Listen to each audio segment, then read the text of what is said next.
seems like it kind of boils down to whether it's a camera shot or,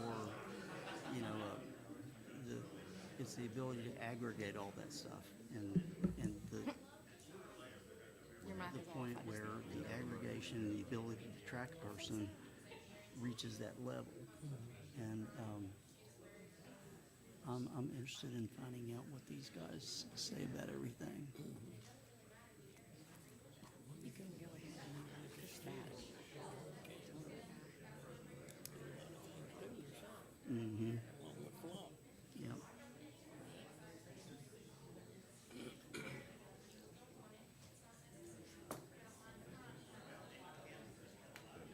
Hold on a second.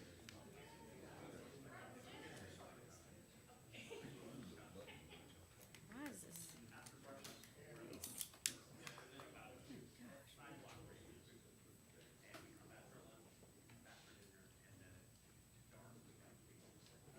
I am ready when you are. Oh, gotcha, okay.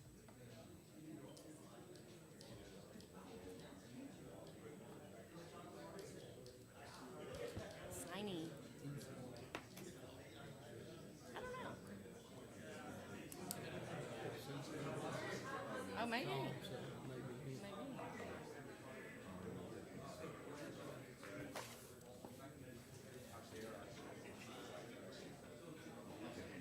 This is all our chairs. You still got some. Maybe you're the legal aid. I want to take the sheets to that and take this back out there late. We're having a sign sheet. Well, I don't think it's there. Just tell them whenever. Everybody, the line stand up and walk. Yeah. That's true. Camera over there is rolling. And you just tell me when. Okay.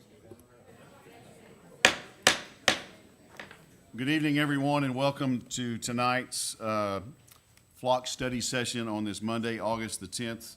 Ms. Derry, would you mind calling the roll for us, please? Sure. A.C. Brown? Here. Ralph Meeker? Here. Tim Terry is absent. Roger Rainwater? Here. Steve Tedford? Here. Rod Powell is absent. And a quorum is not necessary, but we're here. Thank you. Ronnie Deal was unable to be here tonight. We were going to have him open us with some prayer, but I've asked Bob Purvis, our chamber director. Where's Bob? There you are. May we pray. Heavenly Father, we thank you for the opportunity to be in this town, to be in this place. We thank you for the freedoms that we share. We thank you for the love that we share in this room. We ask that you will guide us, guide our discussions, guide our hearts. We thank you for those who are here to lead. We thank you that we have the privilege of saying what we think. We thank you for our Savior, your Son, and in his name we ask our prayer. Amen. Amen. If you would please stand for our Pledge of Allegiance, and I'd ask Chief Hobbs to lead us, please. United States of America, and to the republic for which it stands, one nation, under God, indivisible, with liberty and justice for all. Thank you. You may be seated.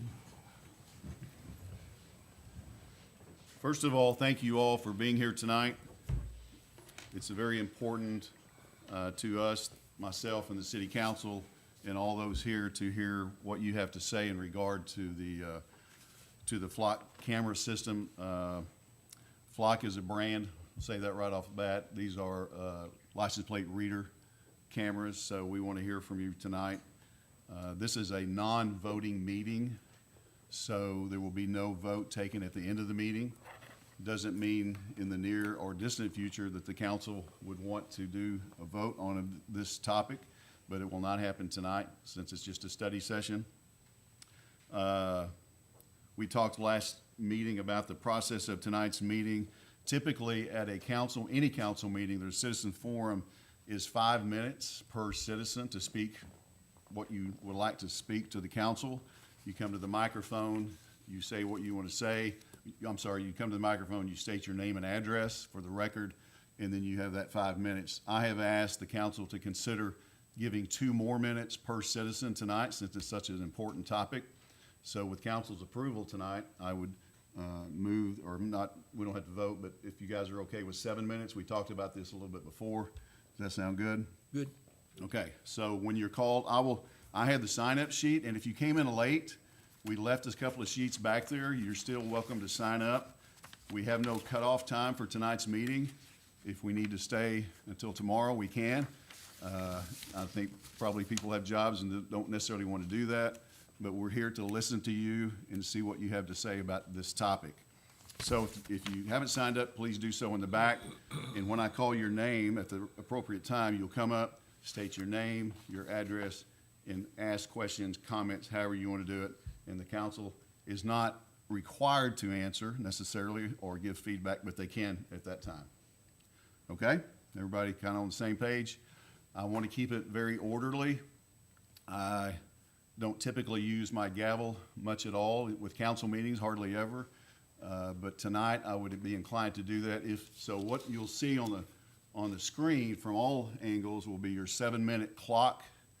And so when that runs out, I would ask that you be wrapped up by that 7 minutes. If you're answering a question or finishing a thought, I would allow that for sure, but I'll have to give a little wrap of the gavel so we can keep things moving, so we can all go home at some time. So, I think that's it as far as that. Is council good with those comments? Yes, sir. Okay. Good. It has been asked of me too, a couple of times today, or once this afternoon and one this evening, about citizens giving up. If you didn't speak for 7 minutes, can you pass it on? We're not going to do that. I know sometimes that happens on a Senate floor. This is obviously not that. But newly revised Robert's Rules of Order says members of citizens cannot yield or transfer any unused portion of their speaking time to another person. Speaking time's rights are not transferable. And if the speaker stops early, the remaining time is lost. So just make sure everybody agrees or is okay with that, and we can move on. I want to make one quick comment just as the mayor, and then we'll get right into to the introduction of the flock rep who's here tonight. Thank you, sir, for coming. We've invited, I'm kind of going out of the lines here, I always do this. We've invited other representatives from other systems to be here, and I think so far the flock's the only one here tonight, but I'll let the chief talk about that. I just want to make a statement real quick, and I'll hush because this is about you, the citizens.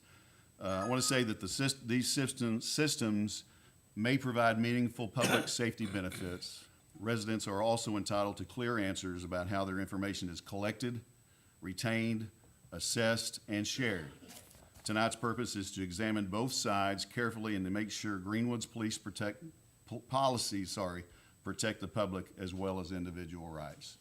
So with that being said, I would, Chief, do you want to introduce? Yes, sir. This is Chief Brad Hobbs. Mayor, council, thank y'all for having this special study session on this, such an important discussion. As y'all know that I've invited Axon, I've invited Motorola and Flock camera that we currently use. I have heard nothing back from Axon. I've received a quote from Motorola for a system that is similar to what we have now. That quote is in your packets for you to review. They could not provide a rep on tonight's date, but they could on August 18th. And then, of course, Flock Safety, Ian with Flock Safety is here in person, and he's got a presentation to give you. So with that, Mr. Ian, thank you. Appreciate you coming. Good evening, Mayor. Good evening, Council. Great to be here in Greenwood today. I don't think I've been in Greenwood, so first time for me. Honored to be here in front of you. My name is Ian Leslie. I am the Regional Public Affairs Manager for Flock Safety. And a large core part of my role is going around and educating elected officials such as yourself, business leaders, and other municipal leaders across the country on Flock and our technology, how it works, so that way that you guys can feel educated in the foundation of the technology, so that way you can implement proper policy behind it. So I have about a 30-minute presentation that will thoroughly go through how the Flock system works and our approach to different trust and compliance features, and hopefully that'll answer all of your questions. And then after I finish up, happy to answer any questions that you guys have. So to start out, Flock is different than a lot of other public safety companies, in my opinion, because we actually started out selling specifically to small HOAs and small neighborhoods dealing with crime. We are an Atlanta-based company, have been around since 2017, and are about 9 years old. And our whole memo, our whole mission is to not only eliminate crime, but help you shape a safer future that reflects your community values. And so at the end of the day, at the end of this presentation, I want to reemphasize how we want everyone to feel safe, regardless of their religion, regardless of their zip code, race, gender. We want everyone to feel safe. Now, I realize that feeling safe is subjective in and of itself, right? There's a lot of other nuances that go into what makes a community safe. But from a public safety vendor perspective, we want to make sure that we're not only building technology responsibly, but allowing elected officials such as yourself to responsibly allow your community to adopt that technology. I like to start out grounded in a real life scenario. I know there's a lot of misinformation, there's a lot of concerns, that can kind of get into the hypothetical lane, but I want to ground it in this case study here that I think that we can all relate with. Pictured here is a young lady with her daughter. And so I'm just going to walk you through in plain terms how the flock system works in practice. This young lady right here had her child abducted. I think we all either have a daughter, we have a sister, we have a cousin, and we can all relate to how we would feel in that moment if we had a loved one, especially as young as this child here, if they were abducted. The first thing that goes through your mind is, what can I do? How much time do I have until they're gone, right? And so I like to start my presentation in it because it's kind of a grounding element. The flock system in practice. At 12:33, an Amber Alert was issued for that missing child. By 1:01, a search was conducted of the flock system to find the perpetrator that abducted this child. By 2:30, that vehicle was located. By 5:03, that suspect was arrested. And by 6 o'clock, that baby was reunited with her mother. Now, situations like that don't always happen in that quick of a time, right? There's some cases that go unsolved. There's children that are still missing. And so when seconds matter, when minutes matter, when hours matter, we want to allow and empower our police department to have the most effective, efficient technology that they can to solve crime like this. Now, it's unfortunate that we live in a world where crime like this happens, where an infant can be stolen and abducted from her mother, but at the end of the day, that's the reality we live in, and we need to be just as innovative as those people doing those heinous crimes to make sure that we are combating and deterring crime. And so I like to just kind of start with grounding in real-life impact there. As I said, Flock Safety started out in Atlanta, Georgia in 2017, first selling to HOA, small neighborhoods dealing with crime, particularly car break-ins and car thefts. ALPRs are not a new technology, and I know that's what we're here talking today, but LPRs have actually been around since the 1970s and have evolved to what we call ALPR, so Automated License Plate Reader. With that evolution takes evolution of communities' expectation into how their police departments are dealing with and combating with crime. And so we've gone from selling strictly to those small HOAs and neighborhoods dealing with crime to having over 12,000 customers, representative of 6,000 communities across the country, encompassing of small HOAs, businesses, schools, and law enforcement at the city, county, and state level. That doesn't happen by accident. Trust is a very, very hard thing to get, but it's also a very, very hard thing to keep. And so we're proud of those numbers. To date, as of 2025, where Flock is implemented, we are solving about 20% of crime nationwide in the U.S. Again, that's another thing that doesn't happen by accident. And so on average, that's about 2,500 crimes per day where a Flock commer is involved, whether it's solving a murder, whether it's a car theft, whether it's more heinous crimes, whether it's petty theft. There's a wide scale here. It's no secret that police departments across the country are dealing with budget constraints, they're dealing with personnel constraints, they're dealing with legacy systems that operate in a silo or don't operate together. They're dealing with the expectation of technology and responding quick and fast. And so we implement what we call collaborative policing technology. That allows for all of our ecosystem to work together, again, to allow for your police department to respond efficiently, effectively, and most important, responsibly in that end. I know for today, we're talking about LPRs. I want to be transparent, again, because a lot of people get misconstrued. LPRs is not the only product that Flock sells. We have a whole ecosystem that works together encompassing of LPRs, live video cameras, security trailers, drones, and so there's a whole ecosystem that works together. And I like to specifically state that because there's a general narrative of a Flock camera. but there's different cameras, right? And so even from the jump, we're kind of misconstruing what the purpose of a camera is today. For an LPR, again, and I want to take my time and thoroughly explain this. An ALPR stands for Automated License Plate Reader. Flock LPRs, first and foremost, do not utilize facial recognition. I want to be very clear with that. A Flock ALPR takes a point-in-time still image of the back of a vehicle, capturing the license plate, the make, the model, and any other objective vehicle characteristics. It does not capture any personal identifiable information. It is not building a personal profile on anybody that is driving by. What do I mean by personal identifiable information, or PII? It's not capturing your race. It's not capturing your gender, weight, religion. You are not identified in the still image that is captured from the point-in-time image.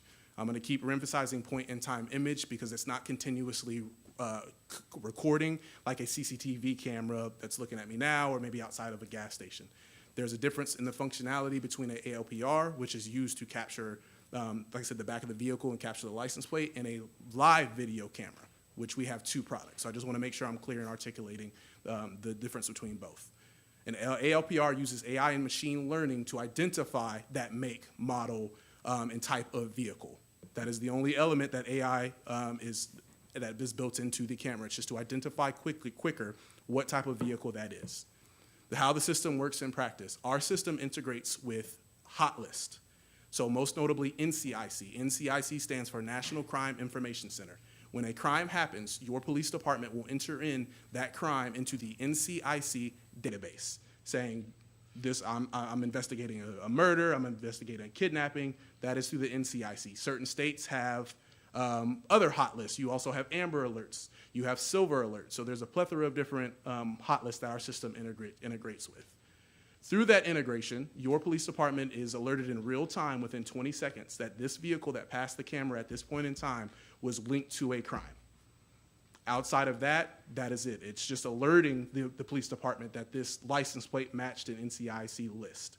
But Flock does not have access to what we call CJIS information, criminal justice information systems. So once that alert is received by the police department, they then have to go into that CJIS system and further the investigation. A Flock alert is not judge and executioner. Why? Because we don't know who's driving the vehicle. Those personal information that needs to be completed for that investigation is not yet complete. We just know, hey, this car was linked to a crime. With that alert, you are given a confidence level, whether it's 75%, whether it's 99%. To in plain terms explain that, say I have an incomplete license plate. Say I have 40 Dodge Ram 1500s with a toolbox in the back, right? Speaking to accuracy, I want to make sure that I'm being alerted for the right vehicle. This is also where we come into play, where we allow for the human element of how the system works to come into play. So again, the Flock alert is not the judge and executioner. We are expecting a human to still facilitate the process and verify, one, that is the license plate, that is the vehicle, and then I need to take that information that I've gotten from that alert to further that investigation. So I just wanted to make sure that I'm clearly articulating that. And then lastly with it, your agencies are able to collaborate with other agencies that they deem that they have control over. As we all know, crime does not stay in one city, does not stay in one jurisdiction. Crime happens somewhere else until it happens to you, right? And so we want to allow your agencies to efficiently and effectively, if they choose to do so, collaborate with those other agencies. And so I'll go more into depth on sharing parameters as well, but that is, in plain terms, how an ALPR works in function. This here just kind of just goes through those custom hot lists. Like I said, there's NCIC, there's Amber Alerts, there's Silver Alerts, there's an FBI hot list. Your agency has full control over what alerts they receive from what hot lists. They are also able to make their own hot list. And so this is where local control starts to come in within the Flock system. Vehicle signature. What if we don't have a license plate? What if a license plate is switched out? How are we making sure and ensuring that we have the right vehicle? Going back to that AI and machine learning, we have what we call vehicle signature, which that is what's identifying those other objective features, such as the make, the model, if it's a bike rack, if there's a bumper sticker, if there's damage to the right side of that. Again, that just speaks to the accuracy to make sure that we are finding the right vehicle that is linked to the crime. I personally drive a black Ram 1500. I see about 20 of those everywhere that I go, right? And so we want to allow our agency to be precise when they're investigating crime. All in all, we want you guys to understand that the system is built with privacy in mind. I know there's a lot of concerns, in addition to a lot of misinformation that's turning into disinformation about access to the system. A lot of people think it's just unrestricted access. You can do anything that you want in the system. That is not true. From design and by design, the system is built with privacy in mind. First and foremost, 100% of the data is owned by you, the customer. And we do not sell data, full stop. Secondly, private customers, such as HOAs or Lowe's or any other private entity, do not have access to CGIS or government information that your law enforcement does. So it's not a one-to-one sharing relationship. Also, the data is automatically deleted by default after 30 days. Deleted, hard deleted, and sanitized. It is gone. The only thing, let me clarify, the image that is captured is gone. The search, whatever is searched in the system, will always remain in the audit. So that way, if you need to go back 2 years from now and see what was searched in the system, that's going to be in the audit log, and I'll get to some of that earlier. But every image is hard deleted and desanitized. The difference between hard delete and desanitize, hard delete, you're deleting it in full. Desanitize, you're stripping those identifiers from the agency from that image. Time, location, that type of stuff that would connect the image back to your agency. That is desanitized. Flock cameras, again, only take images of publicly available information. It does not collect personal identifiable information, race, gender, weight, religion. It's not building personal profiles. A flock camera is no different than you having 10 officers out on the street corners and seeing cars go by. A case could be made that if you had the capacity and budget to do that, that officers on the street would actually be able to see more because I'm actually being able to identify who's in the car, okay? Your agency decides, Flock does not decide, your agency decides who your agency shares with if they decide to share at all. We allow you to have that local control, whether you just want to share with agencies in a 20-mile radius of Greenwood, whether you want to share with every agency in the state. You have the local control to be able to do that, and you can also change that at any time. Flock does not make that decision for you, and to re-articulate again, Flock cameras do not utilize facial recognition, and we do not capture personal identifiable data. Moving on to data storage. Here we have listed here some of our industry-leading data security certifications, such as we're CGIS certified, NDAA type certified, SOC 2 type 2 certified. The list goes on. The key thing about a lot of these certifications is a lot of these require, if not quarterly, biannually, or annual, offensive penetration tests. That means a third party is constantly trying to attack our system to report vulnerabilities to see if we had it. And if we do not uphold that standard, we do not get that certification. So even though we are not even though we're not taking in personal identifiable information, we are still making sure that your data is stored at the topmost priority. Additionally, all data is housed in AWS GovCloud. AWS GovCloud is the highest upper echelon that the federal government, all of the high entities use to store their data. There's no higher level than AWS GovCloud. There's AWS Corporate Cloud, which a lot of enterprise entities use. We use GovCloud again because we're going the extra mile to make sure that data is secure. And to reiterate, data is automatically deleted by default after 30 days or per whatever you guys decide what that retention limit is. Some agencies, such as agencies in Virginia, do 21 days. I've seen agencies extend it to 45 days. Again, re-articulating local control.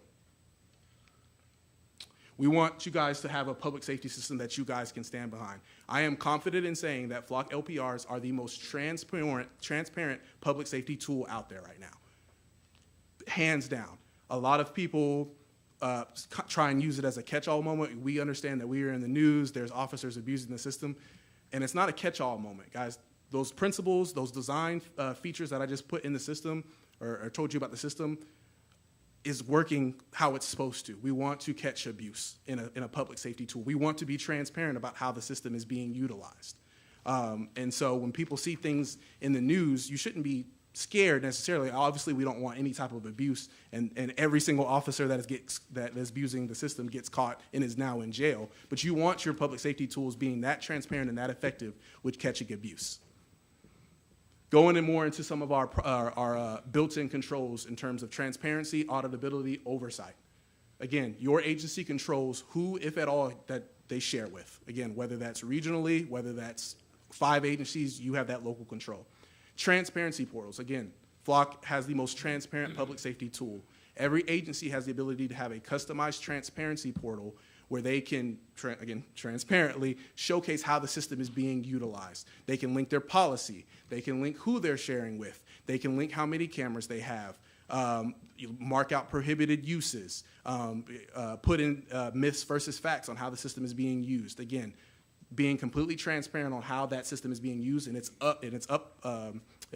upgraded or updated regularly by the Flock system, so that it doesn't take a toll on administrators. I want to be clear with this as well. Every use of the Flock system requires a mandatory offense type that is NIBRS coded. NIBRS stands for National Incident Reporting Based Systems. So NIBRS code could be murder, assaults, sexual abuse. There's tons of NIBRS code. Every search of the system has to have a offense type and search reason before the system is even utilized. You can even go a step further and require a case number before the search of the system can even be utilized. But I want to be imperative on that you cannot utilize the system without a criminal justice reason, which leads to audits. Everything done in the system is auditable and immutable. What do I mean by immutable? There's no deleting it. Everything done into that system shows up in that audit record. Also, you have role-based permissions within the system via MFA. Agencies set those role-based permissions. In some agencies, only the investigators have access to the system. Some only command staff. Again, reemphasizing local control. You're going to keep hearing me re-articulate that over and over and over again. We also have additional features within the system called Audit Assist.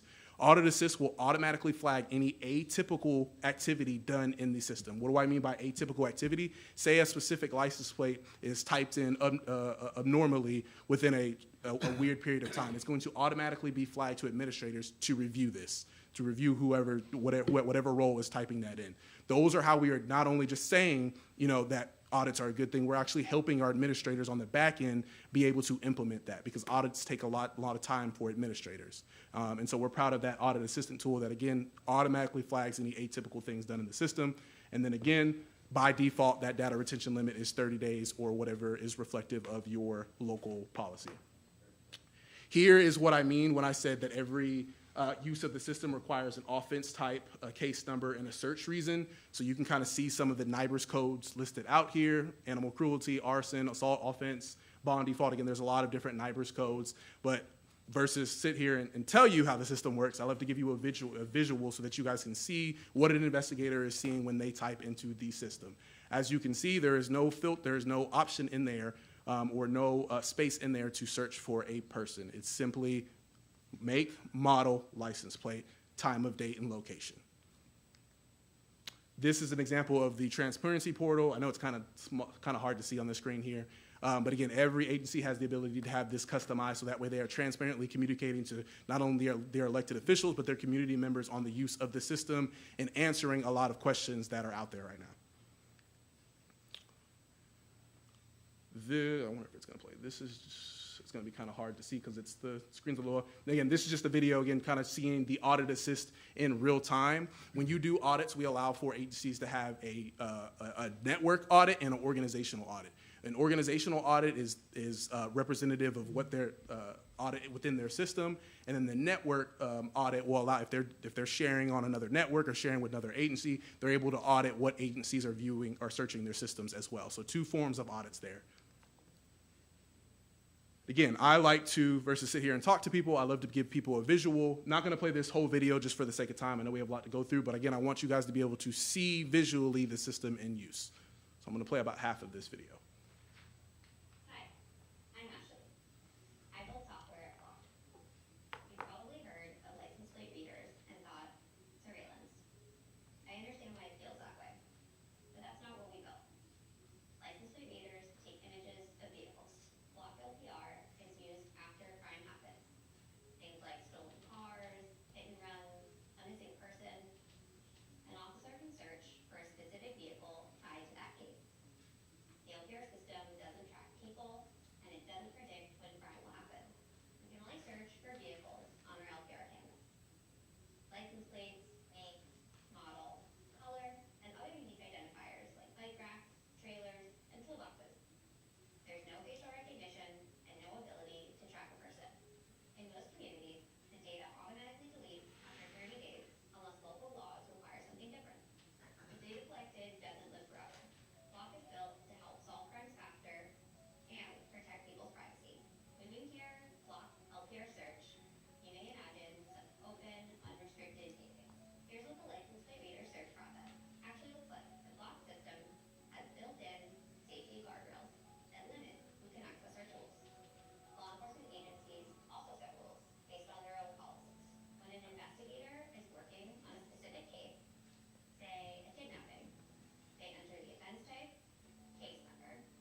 Moving on to bipartisan support again. So we understand and we are listening very closely to the concerns, privacy concerns and civil liberty concerns that citizens, are bringing to attention across the country.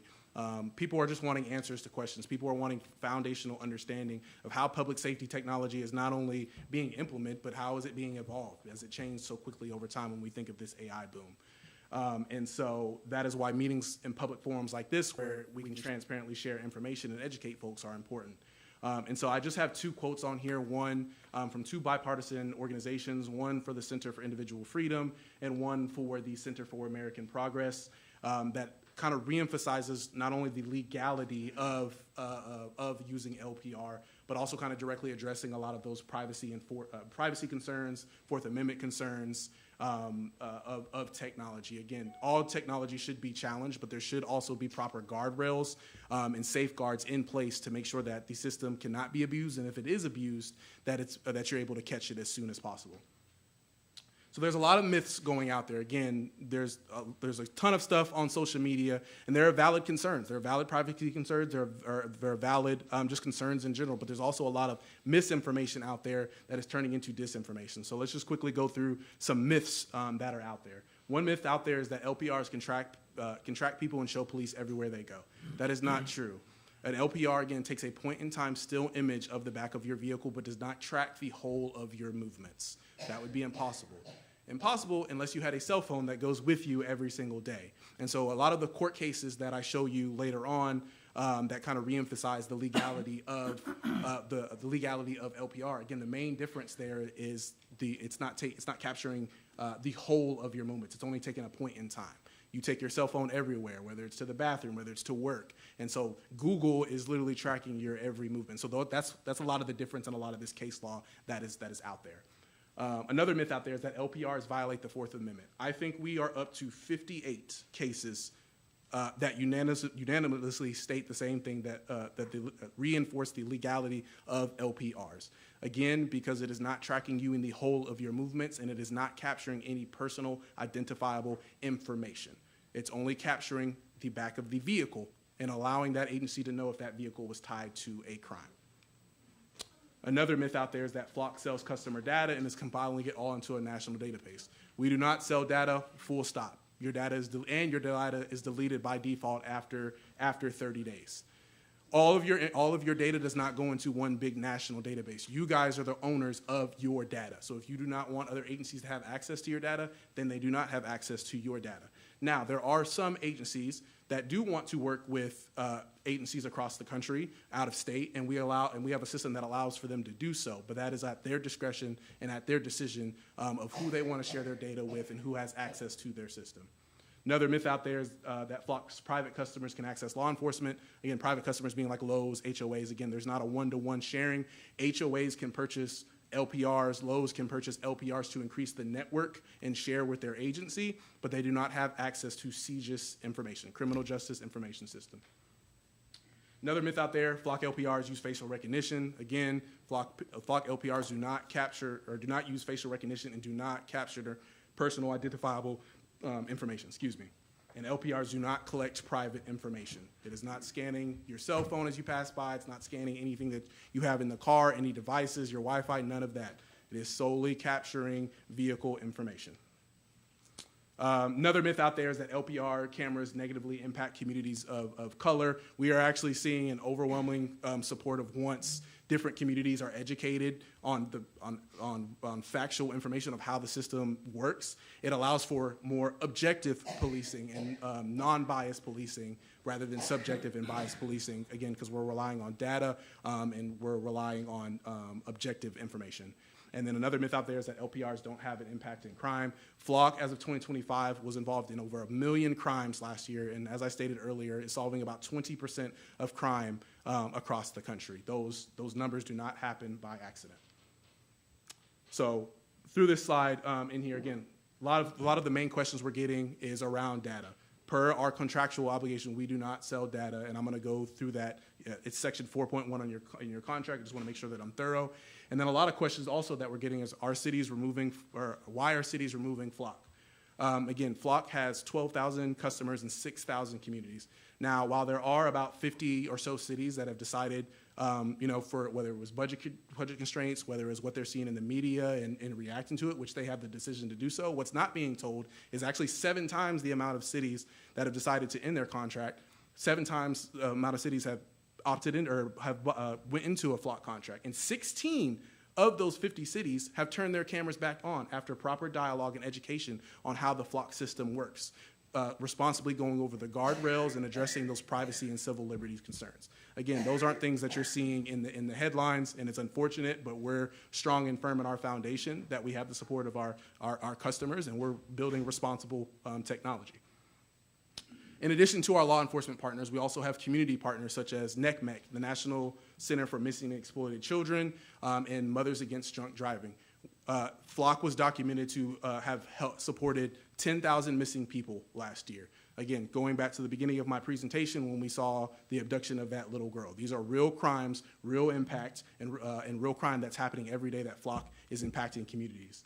Mothers Against Drunk Driving, again, heavily utilizes our technology to solve hit and runs or drunk driving incidents. And so we have more of an impact versus just our law enforcement partners. Our community partners are also heavily relying on our technology as well. This right here is a quote from the legacy NAACP chapter of Oakland, California, just reemphasizing and advocating for technology, again, because it allows for a more objective approach to modern policing versus subjective. And so I'll read it here just for the sake of time here. In a moment when our communities are demanding both public safety and equitable justice, Flock Safety's LPR technology offers a powerful tool to reduce bias in policing. These cameras are designed to detect only vehicles associated with crime, removing the subjective judgment that too often leads to the disproportionate stops and harmful interactions with Black and brown residents. It is a clear example of how technology can support fair policing. And so a lot of the conversation and a lot of the narrative out there is communities are feeling like they have to pick one, whether it's public safety or whether it's privacy. Here at Flock, we believe with the proper guardrails, with the proper education, that they can coexist to make sure that our communities are still safe and our privacies are still protected. Earlier, I mentioned thoroughly going through the contract. So in 4.1 of your contract is where it specifically outlines where we do not sell your customer data. I think it's 4.1 for 4.3. Do we have access to your data? We have a very limited capacity per your approval to your data to provide maintenance and improve the system. So if you're a customer success team or if you need IT help, whatever the case, we have to be able to access your system, but you have to give us permission to do that. So we do not just have open, access to your data. Again, that is per contractual obligations. And that is what is outlined in that perpetual license. Again, we need, as your vendor, as a technological provider, we need to be able to provide updates to your system and maintenance to your system to make sure that you're getting what your tax dollars are paying for. It's been 40 minutes. Going over some of our recent court cases challenges. Like I said, there's about 60 unanimous case laws that are uniform in supporting the use of LPR. And so most notably, the one that everybody talks about is City of Norfolk versus Smith. The list kind of goes on. Sir, gentlemen, if we would just be quiet for a little bit and let this gentleman finish. He's a vendor, so we need to hear the story and so you guys can ask questions. So, okay? Thank you very much. I appreciate it. Thank you, Mayor. And then here, listed here is, again, so just some additional case law. Re-articulating, again, there's a difference between what an LPR captures as a point-in-time image on a public roadway, capturing a public document, and cell phone tracking, such as Google Maps, Apple Maps, that tracks your location everywhere that you go. So just like to use this for a reference. But again, I know there's a lot of misinformation, there's a lot of questions, so I always want to ground our conversation in real impact and real things that are happening in communities across the country. It's sad that we live in an age where crime happens and crime continues to increase, but at the end of the day, we have to continue to stay innovative to respond to that crime efficiently, effectively, and most importantly, responsibly. And so within, this is my last slide here, we know that communities have questions, we know that elected officials have questions, and we're not shying away from the moment, we're not shying away from answering your questions. That's why I came here in person today. And so this QR code takes you to what we call our Flock Trust Hub, which directly answers a lot of the questions out there and provides you the information that you need in terms of Flock's approach to protecting civil liberties, privacy, and data security. And so with that, I will end my presentation and be open up for questions. Thank you, sir. Council, do you have any questions, comments for the gentleman? Thank you. I'm Yeah, sorry. I do have a question. Is there, what would be, if there is a problem with housing the data locally? So I wouldn't I mean, it's subjective in saying if it was a problem. We pay AWS millions and millions and millions of dollars to store the data. And so if you think about how much even downloading multiple images are, how long an investigation takes, that takes a lot of space, a lot of infrastructure, a lot of monitoring. So we ourselves, that's why we use and go through AWS, and we don't even house the data. So that's a monetary problem there. I'm just trying to think of, average JPEG image is 5 to 10 meg, and take 18,000 cars a day. You're talking about terabytes of information. And I'm just looking basic numbers. I don't know exactly, but that can be housed on a local server. So just wanted to say, why would that be an issue if it made people feel better about having their data housed locally rather than just owned locally? Absolutely, and I think it's a fair question. I think it's way more than terabytes. There is a reason why we have everything in the cloud now. Even think about your Apple phone. Everything's in the cloud. I get a message every single day saying that I need to buy more space on my phone that I just bought and it's brand new, right? And so that I think you can even buy a terabyte on that, right? And so again, that's a very technical question as to how much data that is, but I think it supersedes a terabyte or even a word that I can pronounce. I'm inclined to go right into the citizen forum comments, but if anybody here wants to ask this gentleman a question, if you're okay with it, sir, I don't want to take too much time because several have signed up and we need to give them time. Does anybody want to ask him a specific question? A specific question? If not, oh, okay. So if you'll come to the podium, sir? I can just do it from the floor. No, sir, I need you to be on the record. Thank you. And this does not cut into your time, but we just, one question if you don't. Thank you. Joey Maroon from Crawford County. Yes, sir. Question was, you mentioned that your cameras do not capture images, facial images, but you didn't say they could not. Our cameras cannot capture facial images because it does not have facial recognition. Yes, sir. So how does it even know when there's a vehicle passing in front of the camera itself if it's not constantly looking and monitoring? You want me to talk in the mic? Yes, sir. Okay. So fair question. So it is motion activated. So on the public roadway, as the vehicle goes by, it's motion activating to take the image of the vehicle. So if there's no vehicle passing by, it's not capturing images. Either one. Yes, sir. And his name? Yeah, I need your name too, please, and your address. David Greenwood, Thank you. David, your last name we need for the record. Dust, D-U-S-T, Address, not just Greenwood. 4 Easily Loop. Thank you. How does it know the difference between a car and a bird and a tumbleweed and anything else passing in front of the camera? Great question. So that's where the AI and machine learning comes in, to where we're not, your agency isn't getting alert because a Tweety bird passed it and it was blue and they're looking for a blue Mustang. So that just speaks to our AI and machine learning and how we're building the technology to function as it's supposed to. Okay, one question per, yes, sir. So, Brian Pritchard, 180 Juniper Drive here in Greenwood. Flock does understand that vehicles are not ghost ships, correct? Yes, sir. Okay, so they do have individuals that are tied to those license plates, usually with the registration. So even though we do not do facial recognition, it is somewhat giving us a path of where that vehicle's been, or at least the owners of that vehicle. Is that correct? No. So, for instance, I took a rental to get here. I am not the owner of that vehicle. So if I go commit a crime and I'm not the owner of that vehicle, or if I borrowed my mom's car, that would take an investigative process to figure that out. So your DMV records, I mean, it's a fair question. What if I'm driving my vehicle? If you're driving your vehicle, what is captured is the back of the license plate, but it's not tied to your DMV records. Now, what an officer can do as part of the investigation is open up that CGIS system and go and access your DMV records, but that is not through Flock. And that's for up to 30 days. anywhere and everywhere that that vehicle has been. In the city of Per Greenwood. whatever policy that you guys implement, whether it's 30 days by default. I need to limit you to one question because we've got lots of folks to Sure. speak. Thank you, thank you, sir. Yes, sir. William Googe, 625 East Houston Street here in Greenwood. You can make the comparison to Apple tracking us and everything, cell phones in our pockets. I can leave my cell phone at home, one.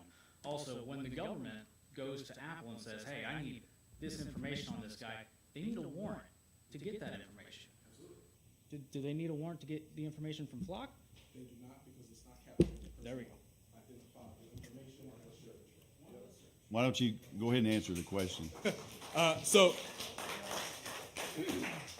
again, it's a fair question, and this isn't Ian saying this. This is 60 federal and district court judges that are articulating this. The difference between is your cell phone is constantly on, constantly capturing personal identifiable data on you, whether it's health, whether it's when you work out, whether it's where you work. A still image of the back of your vehicle that we don't even know if you're driving is not considered. Especially on a public roadway, is not considered personal identifiable information. So that is the main difference in that. Thank you. I'll have one more question, then we'll get to the comment. Yes, sir, in the back. I'm not trying to cut anybody off. We just got a lot of folks signed up. Rob Toole, Jenny Lynn, data security. I understand you got software, no problem at all. But the data is being collected off-site. What secures it there?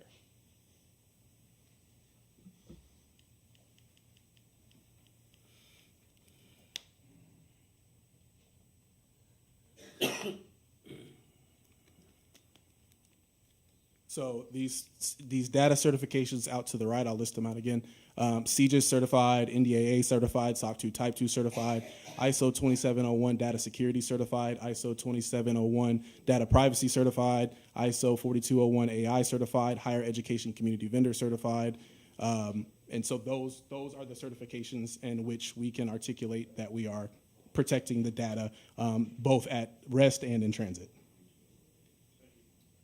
Thank you. All right, we'll go right into the citizen forum. We'll have Mr. Wade Dunn signed up first. Mr. Dunn, if you'll state your name and address, please. My name's Wade Dunn. I live at 2734 Old Chisholmville Road in Greenwood, Arkansas. Been here for 62 of my 63 years.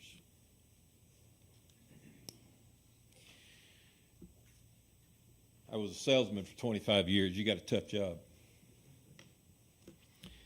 I have no doubt that LPRs help solve crime.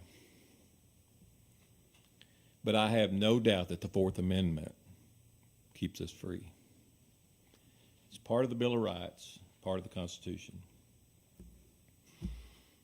So we're here to talk, I'm here to talk about flock cameras and how I believe they are a violation of my constitutional protected liberty in the Fourth Amendment. I'm going to pretty much read this because I wrote it with a lot of thought today. You're going to hear a sales pitch about how your license plate is public information. You're going to hear a sales pitch on how you have no expectations of privacy in public. You're going to hear if you have nothing to hide, it's no big deal. We already have cameras in our cars and our phones and our doorbells. But their mistake is this. They and most people do not understand the Constitution, who wrote it, and who it was written to. The Constitution was written to protect the citizens from the government. It's plain and simple. It's not written to protect you from my doorbell. A private business, whether they install a camera in a product that we purchase or monitor their business like I did at Eastside Convenience Store, really doesn't have anything to do with the Fourth Amendment. The Constitution was written explicitly to protect the people from the government, and again, not my doorbell. The no expectation of privacy in public falls apart when they can track your movements based on multiple cameras. I suppose if you had one flock camera or two or three, I don't know what that number is. You're going to have to figure this out. that it might not be a Fourth Amendment violation. But the gradual erosion of our liberties will be what slowly takes America from the exceptional country that it is, unlike any other country in this world. And it's because of this Constitution. This flock debate, when it gets to the Supreme Court, when it gets to the Senate and House floor this next session in Little Rock, and it's going to, Mr. Wayne Long is going to introduce it. It will be decided on the theory that's called the mosaic theory. I'm going to try to explain that to people that don't know what that means. Maybe everybody does. But it's like when you're putting together pieces of a mosaic pattern on a wall, and you put one up there, now you can't tell what it is. But if you put enough of them up there, you start to see this picture. So that's what the Supreme Court has warned us, and judges has warned us, that the more of these flock cameras that are out there, this mosaic theory starts filling in. That's when it becomes searching by tracking. He's told you that they have AI software. That ability to say, I need to see this particular truck or this particular license, eventually you have enough cameras out there that this draws a picture of where that vehicle's traveling. There's another step. There's a lot of things he talked about that he didn't go into a lot of detail on. And I get it. I was a salesman too. I mean, you don't disclose everything. But the next step is called Flock and Leonardo. I don't know if anyone knows what that is, but it's the next step. And somebody can tell me that, oh, Greenwood won't do that, but I don't buy that. It features signal trays to log into every wireless device that drives by it. It works in coordination with Flock.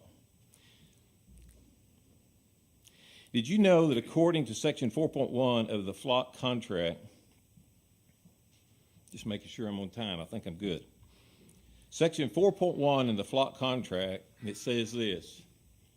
It says, customer, that would be us, Greenwood, hereby grants to Flock a limited, non-exclusive, royalty-free, irrevocable, perpetual, forever, can't pull it back, worldwide license to use and disclose the customer's data. So our data may belong to us, but they can use it forever. So everyone says we own the data, but we have given Flock all the rights to use that data forever. There are alternatives out there. We talked the other day. I didn't know the name of them then. I do now, a couple of them. Recore and SightHound. And I'm assuming Flock is working on some kind of system that doesn't record data and store data, because if you think about this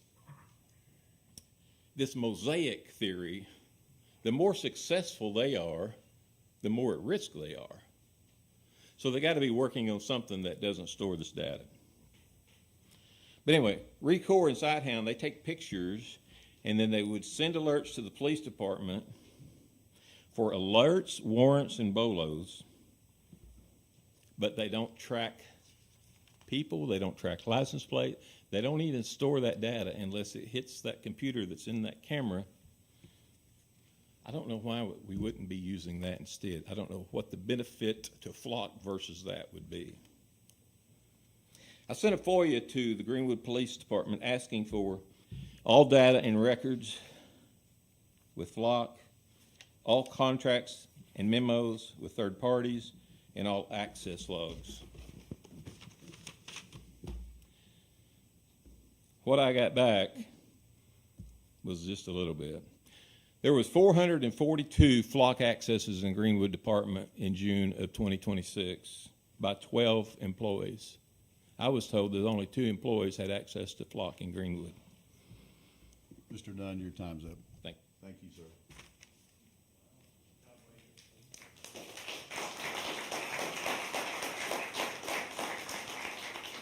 Next on the list is Mr. Jarrett Martin. name and address, sir.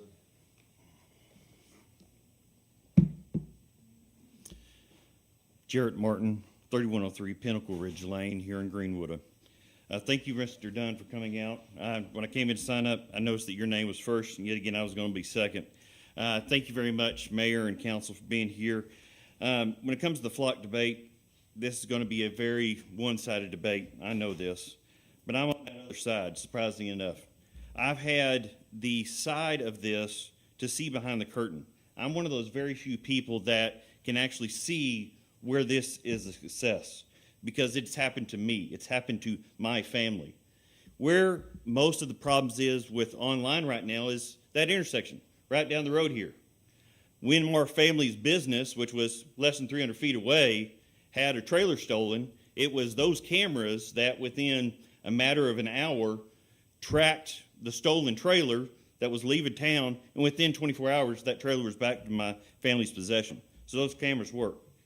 More importantly, when you have family members that are sometimes mentally not there, you know, when you want them to be safe, you have to take actions. Like with our own family, I disabled my grandparents' vehicle so they couldn't go anywhere because they were not mentally stable to go anywhere in a vehicle.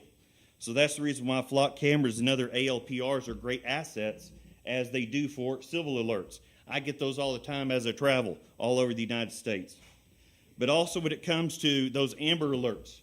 You know, when you sign up for Greenwood Public Schools, that last page, it asks you about, do you want somebody not to pick up your kid? Well, what if you have an active court case and you don't have it finished, but you have a case against somebody that could possibly take your kid and it's not fully done yet? Well, if you don't fill that out right, somebody can come pick up your kid that is a legal person. And guess what? If that's done and you now need to put out an Amber Alert, what's the fastest way to find that person? Flock cameras or another ALPR system. So if you want to do that in a most efficient way, I'm sorry to say, ALPRs are the fastest way. Now, one thing about here in Greenwood that I trust more than anything else is Chief Hobbs. Now, yes, you can hear about police officers all over the United States misusing ALPRs, different systems, Axiom, you name all these other systems. But I trust Chief Hobbs with my life because of the administration and how you see it. When you look at the news and all these police departments that misuse it and the police officers that do, it is because the administration that chooses to put those people in place and does not look at them individually. Even in our own state, we have those penalties under 130.01.12.24 Arkansas Code R002. It is a Class D misdemeanor or a Class A misdemeanor or Class D felony or misuse of that information. And it also listed there, if that data is not immediately deleted after that 30-day period, if it's put in some type of investigation, there's a 150-day automatic delete, where you also have to track it, have a signification of exact delete. But also when we look at the actual court cases that he didn't go over earlier, it was up here, the Fifth Court of Appeals as of March, USA versus Elijah Porter, literally tracked him as he was going around town because he was committing illegal acts. But they saw those snippets of information allowed to put him together to find him while he was committing those illegal acts. But it does not constitute, our Supreme Court under the Fifth Court does not constitute those use LPRs, does not constitute a warranted search, okay? However, if you are using your phone, that is, and if they use it like a geofence, which is the June 26 USA versus Oklo case, if they use a geofence, it does require a warrant to search. The use of your electronic devices is by far the most usage and violation of your privacy if you use it or you do not secure it. A lot of people that are online every single day talking about this online, if you do not secure your online presence, you're putting so much information out there. And you know, I tell you how I can tell you this. I can sit out this side of this courthouse, videotape you legally, take that public information, tie it to other public information that's in the city courthouse, and then create a social network that is vastly more intrusive than what is flock camera and be completely legal to do it, and then sell it to the highest bidder and be completely legal to do it. That is 100% available for anybody to do. But when we look at ALPRs, they are 100% doing the best that they can and keeping safety in mind. Moreover, if you look at the numbers of the cost, what it takes Greenwood to run the systems, it would take right around 1 to 6 ratio in terms of hiring more police officers to do what flock camera can do as they're spread out around Greenwood, Arkansas. Now we talk about why we need it Greenwood. We don't have crime. Well, we are an organism tied to Fort Smith, Arkansas. Fort Smith, Arkansas is a regional hub for drugs, narcotics, and other activity running north, south, east, and west. If you don't believe that, just look up FBI records for Fort Smith, Arkansas, and list nationally what the crime statistics are for Fort Smith, Arkansas. Now, one thing I do suggest for the council is to get a page that shows all of the flock activity like Fort Smith has. Fort Smith does have a page that shows how much activity they have, how many videotapes they do, how many arrests they do, and so forth. It's a transparency page. That is one of the requests I have for you as well. But when we look at cities that are pulling these flock cameras out, it is either by the pressure of the citizens, whether or not you choose to have a vote on this coming in November or not, but it is really a determination of safety.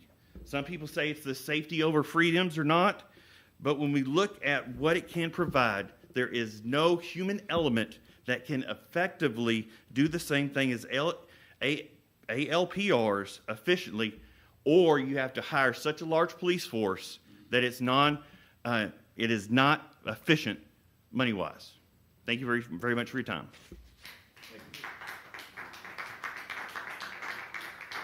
Next I have on the list is Ms. Tammy Jones. If you'll come to the mic, please, and state your name and address, please.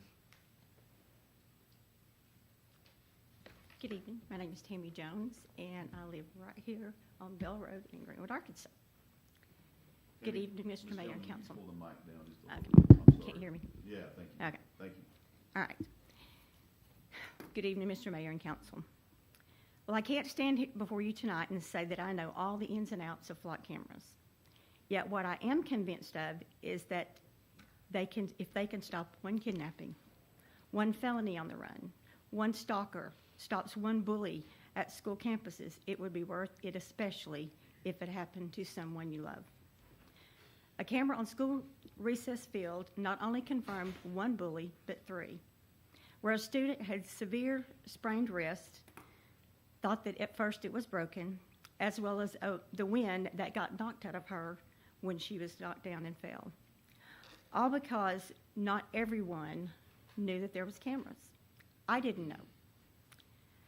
I was glad a camera caught it and the student began to feel safe at school again. But the bullies were caught in the act. As a governmental invasion of privacy that so many people talk about, well, the government has record of who we are, how much we make, demand we pay taxes, our address, social security number, driver's license, what meds we take, controls what doctors we can see at times. I believe we get this picture. Our lives are being invaded every day. As for a police officer or authorized person possibly misusing flock cameras, that can be stopped by facing the consequences and take them out of that position. I believe getting a focus on the pros and cons of flock cameras could be a first choice. Drawing data in states, towns, etc., and publishing that will help move from a con to a pro. I agree with the gentleman before me, almost like he was reading my mind. And last, when you want others to hear you, control your temper and hold fast to positive morals and character traits. I was asked earlier what I would like to see, and I said whatever the decision is, that we would come together and support that together in the city of Greenwood, because we need to support the decision that is made rather than continuing to battle. Thank you for the opportunity to share.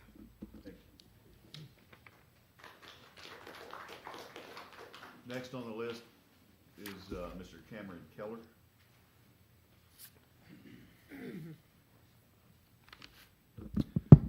Cameron Keller, 31 Grand Magnolia Drive. Today I come before you as a citizen concerned by the course of events which has led us to where we are now.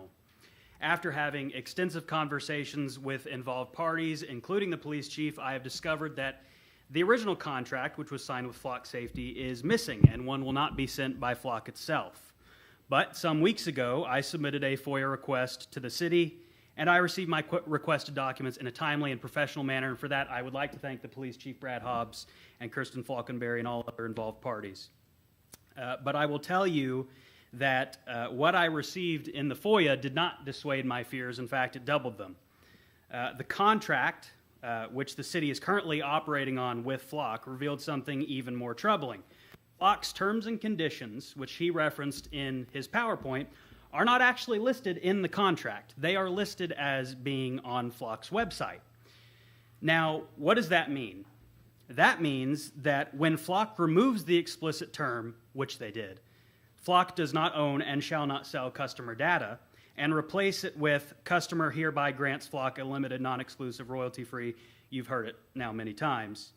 Not only does it go unnoticed or unnotified, as I have confirmed today, again by Police Chief Brad Hobbs, but they are also technically not in violation of their contract because it says it is on our website. Customer agrees to all the terms on our website. And I did confirm that, by the way, with an attorney. Now, this puts into perspective the unfortunate reality of the situation, which is that Greenwood is trusting this company, whose only responsibility is to their investors and to produce profit for them and themselves with our public safety, to operate in good faith, and to not mislead them and tell them the truth. And if they lied, well, I guess it would just be the first time a corporation has ever lied before.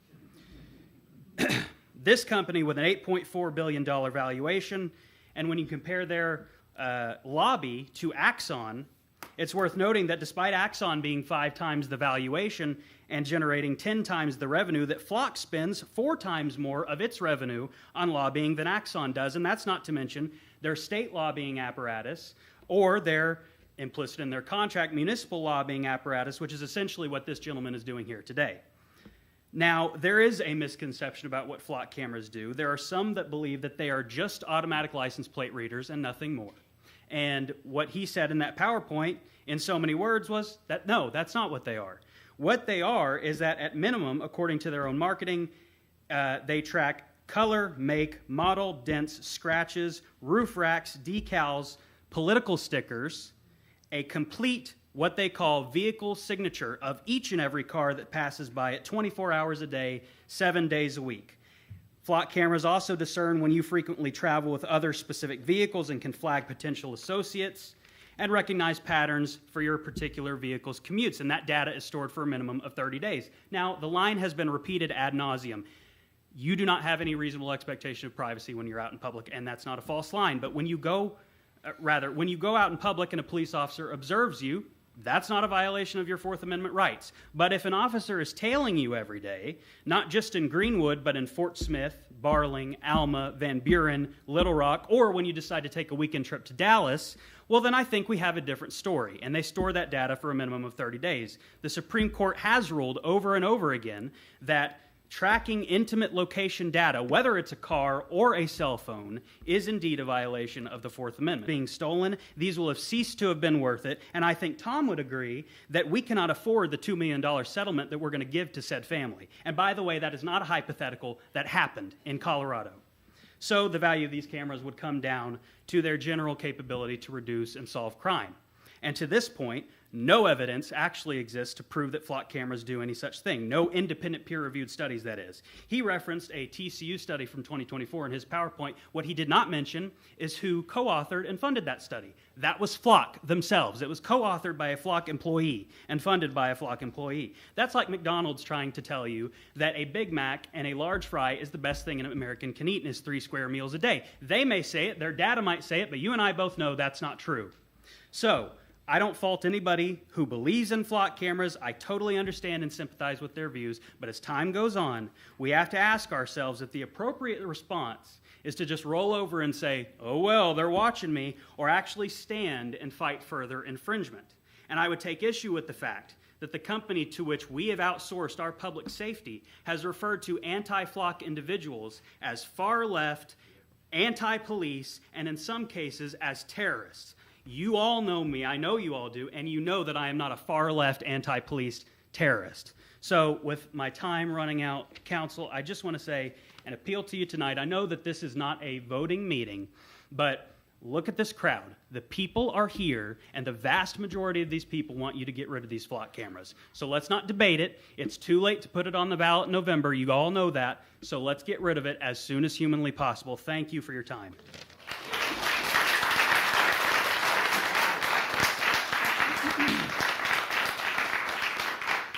Thank you. Next on the list is, Shiloh? Yes, ma'am. Bart, is that right? Shiloh Bartok, Okay, yes. I thank you. live I'm on sorry. West Nashville Street here Yes, in ma'am. Greenwood. You could move the mic up. Oh, Yeah. I printed some stuff out for you guys. Would you like it? Sure.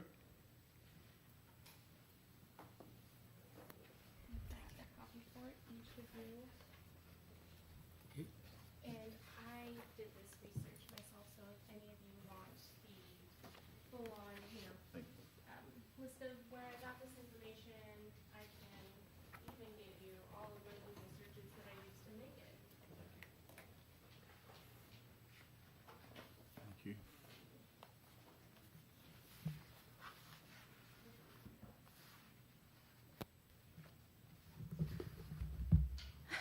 Okay. I'm a lot more informal than Cameron is. And by the way, he's running for office. So I think he's an incredible candidate. And I do strongly encourage anyone who's running for office or currently holding office to listen to the people that are speaking to you, that you can hear and you can see, as long as you can verify the identity on social media as well. This is an overwhelmingly unpopular idea, having flock cameras, and I don't remember ever having this being an issue that we voted on in the first place. And government has limits, not rights. So, when something is deeply unpopular and the people don't like it, generally speaking, it doesn't mean that it has to be good for them or bad for them. They should just be able to say, no, we don't want it, period. Even in the Declaration of Independence, it says governments are instituted among men, deriving their just powers from the consent of the governed, that whenever any form of government becomes destructive of those ends, it is the right of the people to alter or to abolish it, and to institute new government, laying its foundation on such principles and organizing its powers in such form as to them shall seem most likely to affect their safety and happiness. But when a long train of abuses and usurpations, pursuing invariably the same object, evinces a design to reduce them under absolute despotism, it is their right, it is their duty to throw off such government and to provide new guards for their future security. Another thing, Amber Alerts. It was mentioned, having a list of people that cannot pick up your child. If they are legally still able to pick up your child, they don't meet the first requirement of an Amber Alert, which is that the child is in imminent or immediate danger. That's what protective orders are for. And I don't know about anyone else here, but when I call the front desk at my kid's school, they pick up, they know my kids by name, they know my caller ID. And if anyone tried to pick them up that wasn't normal, or they thought or knew that I had conflict with, I would get a phone call. There's a very short list of people that are allowed to pick up my kids, and anyone who's not on that list can't, even if they're legally allowed to. Not without me getting a phone call. Okay. Another thing. Closed circuit TV.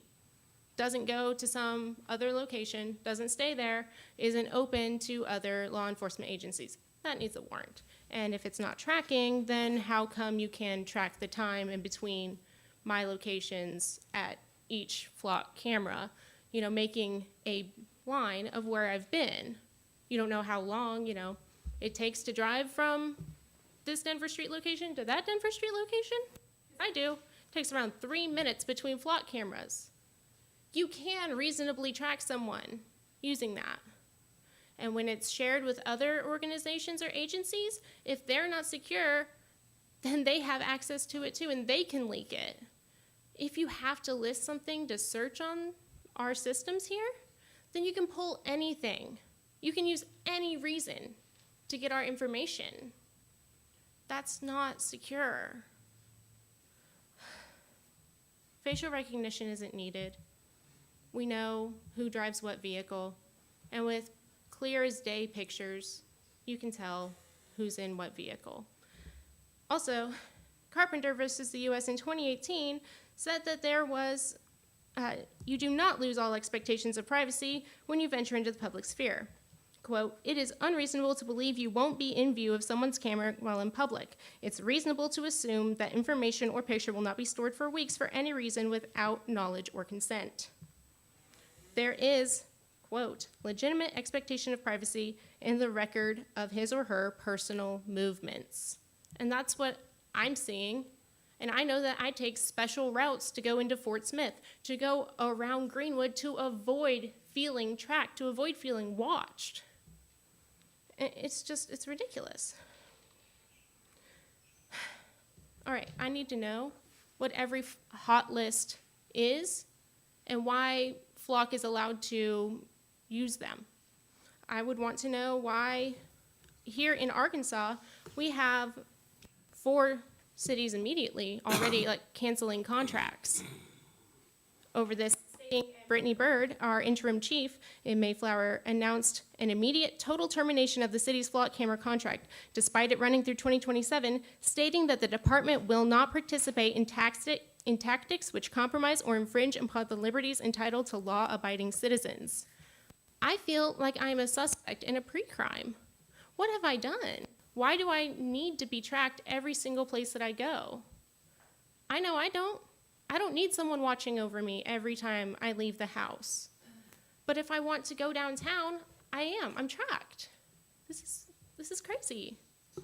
And the types of searches that we are in are convoy. Those are the linked vehicles. Whoever's around you. If you drive next to the same person going to work every day, they are now in your convoy. They are a co-traveler. There's freeform search, which allows, it says, an AI tool allowing investigators to type plain language descriptions, black truck with a toolbox, when a complete license plate number is unknown.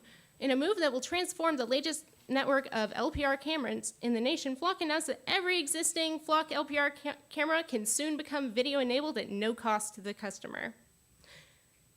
She said that the predictive modeling using enhanced data can be used. Predictive modeling and enhancing data, and they don't have to do or pay a thing, said Flock Safety Chief Strategy Officer Bailey Quintrell. This will be a no-cost software update we push over the cloud. Agencies can leverage its power without needing to switch platforms. They're now compatible with third-party platforms. Thank you.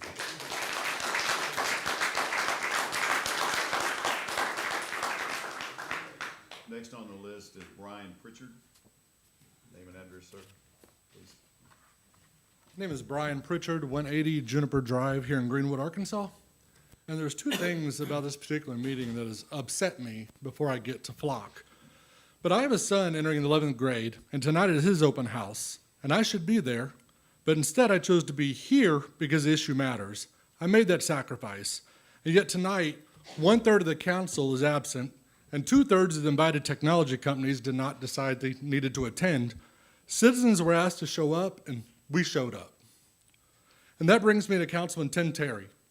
Last Monday, he said he has popcorn ready, and he likes making fun of people, and dismissed these concerns as Fourth Amendment junk, all on record on YouTube.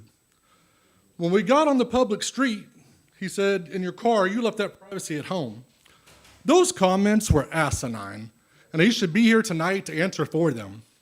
His job is to listen, not mock the people that he represents. And since he couldn't be here tonight, I hope Councilman Terry has his popcorn when he watches this meeting on YouTube at a later date. Now, I want to pivot to serious discussion on the matter. I support our police. If an abducted child or dangerous fugitive comes through Greenwood, I want that vehicle found. But supporting law enforcement does not require approving every invasive technology available. Something can be legal and still be unnecessary. Something can be useful and still be intrusive. The question is not merely, can Greenwood do this? As the gentleman said before, should Greenwood do this is the question. Preserve the alert, remove the archive. To identify a wanted vehicle, the system needs to scan the plate, compare it to a hot list, and alert officer if there's a match. It does not need to retain 30-day history of every vehicle that isn't wanted. Scan, compare, alert, discard. But when a vehicle is not wanted, not suspected, and not under investigation, why do we keep that record? Why do we keep mine? Why do we keep yours? Why does a citizen drive into City Hall to criticize the government? This is a historical database of vehicle sightings involving people who were not suspects when the information was collected. I know what Flock will say. Police may not know which vehicle matters until after a crime, so they need the archive to search backwards. But that defense proves my concern. Greenwood collects the records first and waits for suspicion to come later. That is a dragnet. Government collects information on everyone first and then decide who might be suspicious later. Potential usefulness tomorrow should not automatically justify collecting information on innocent citizens today. So one direct question for Flock. Can Greenwood configure the system to immediately discard a vehicle that does not match a legitimate law enforcement hot list? If yes, why aren't we doing it? And if not, why not? Flock emphasizes still images, no facial recognition, restricted access, and audit trails. But an audit trail tells us who searched the database. It does not explain why records of innocent people needed to be retained. The burden should be on the mayor and the city council to explain why they need to retain information on innocent people. The claim about having our privacy at home is too broad. In June, Chatrie versus United States, which was June 29th, the Supreme Court held that acquiring Google location history constituted a Fourth Amendment search. This was not Flock, it was Google. But going to a public street does not automatically erase every Fourth Amendment privacy interest that you have. Flock tells us this is one camera, one photograph, one observation, and then we have nothing to worry about. But Flock OS is sold on connecting license plate cameras, video, 911 data, drones, departments, jurisdiction, all on one easy-to-access platform. Flock can't have it both ways. It cannot call these isolated observations when defending our privacy while selling the system on its ability to connect them into a surveillance network. Greenwood has 5 Flock cameras on the streets today. What happens next year when it's 10, 20, more databases? Government surveillance rarely shrinks once it's put in place, it expands. Councilman Terry also said, I'm not saying we need to audit our guys because I know Chief is doing a good job up there. I don't believe the chief or officers here are doing anything wrong, but we need audits, guardrails, instead of blind trust. And audit reviews and reevaluations aren't happening only in Los Angeles, Eugene, Oregon, and some city thousands of miles away. They're happening right here. As already was stated, Pea Ridge ended its Flock program after weighing the benefits, the return on investment, community concerns, and the amount of time and energy the controversy was consuming. Their police chief said the department could continue doing its job successful without it. Cabot took its cameras offline over privacy concerns and suspended the program. Greer's Ferries removed their camera after privacy and Fourth Amendment concerns. And today, as the young lady before stated, Mayflower halted its use of Flock. Its interim police chief acknowledged that the technology had helped investigations, but said law enforcement successfully investigated crimes before Flock and can still do so today. She went even further, saying the department should reject surveillance tactics that are intrusive in nature and that compromise or infringe upon the liberties of their law-abiding citizens. If Pea Ridge and Mayflower believe their police departments continue doing their job successfully without Flock, why should we believe Greenwood can't? I have confidence in our police department. Don't sell our officers short just to sell us a surveillance technology. These cities had it, they used it, they evaluated it, and each decided something needed to change. Greenwood should be willing to do the same. Flock will show you success stories tonight, and I believe them, but usefulness is not the highest standard in a free country. How much power are we willing to give the government over innocent people in order to make the government's job easier? That's a compromise. Preserve the alert, remove the archive. Axon's ALPR system distinguishes between ordinary plate reads and hot list hits and allows different retention periods. Don't build a 30-day history of everybody else simply because technology allows you to do it. So I'm asking this council, do not expand the system, suspend the city's use of these cameras, conduct a real public review of what is collected, why it's retained, who can search it, who can receive it, and what the future expansion would look like. Why does finding the people we are actually looking for require keeping records on everybody we are not? Greenwood citizens are not inventory. Sorry, sir. Our movements are not corporate assets. Time's up. I'll wrap it up. Yes, sir. Time's up. Thank you.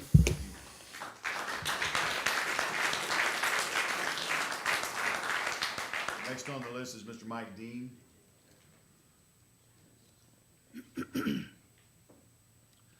My name is Mike Dean, and I live at 3330 Eagle Drive here in Greenwood. Been here 23 years. Never come up here to speak. Always thought you guys did a great job. Voted for most of you. And have great respect for that man right there. But let me tell you, this is way, way beyond what we should be doing. This is awful. This is Fourth Amendment. This is Benjamin Franklin said it, and I'll paraphrase. When you give up freedom for security, you get neither. And that's what this is. This is awful, y'all. You know how you know that we're being surveilled? If you will look, and I like I say, I respect all you guys, but you look back. The last 5 years, I've seen probably 50 videos of the great things the council and the mayor have done for this town. You see it on Facebook. You see, look what we did. When we hire new police officers, we see it. Where was the video when you put in these flight cameras that, hey, this is for your safety? That says it's for surveillance.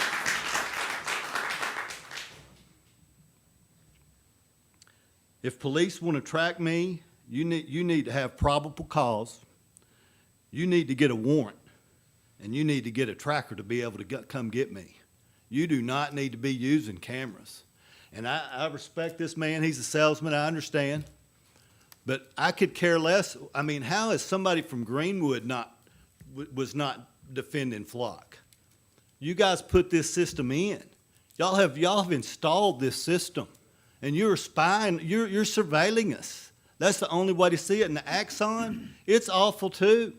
We've got to get rid of these cameras. I was stunned when I found out this. And just wait. In the next 2 or 3 months, you're going to see unbelievable stuff come out on these flight cameras. It's just been 3 or 4 weeks with all this information coming out. You wait.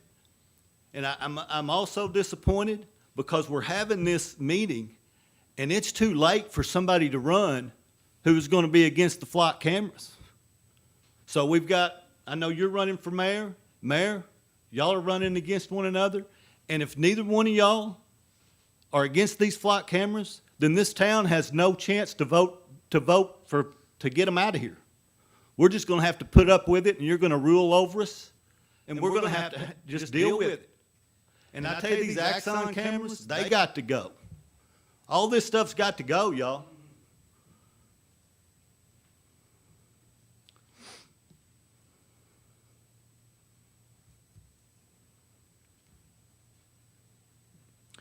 Also, are you aware that the main investor of Flock Cameras, the company, has also become the main investor? Hey, look it up on AI. He's also become the main investor of a company that can go in and hack cameras and change the images with AI. Check it out. This has got to go. I'm not going to take up a bunch of time. But I'm disappointed that this has been allowed in our community, and there was no vote or there was no telling the people of this community that we were doing it. Awful. Thank you.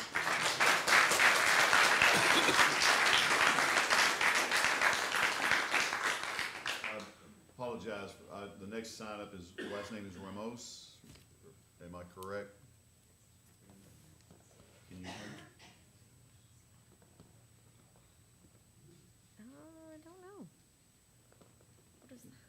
address isn't even, Address is 720 something. Does that help anybody?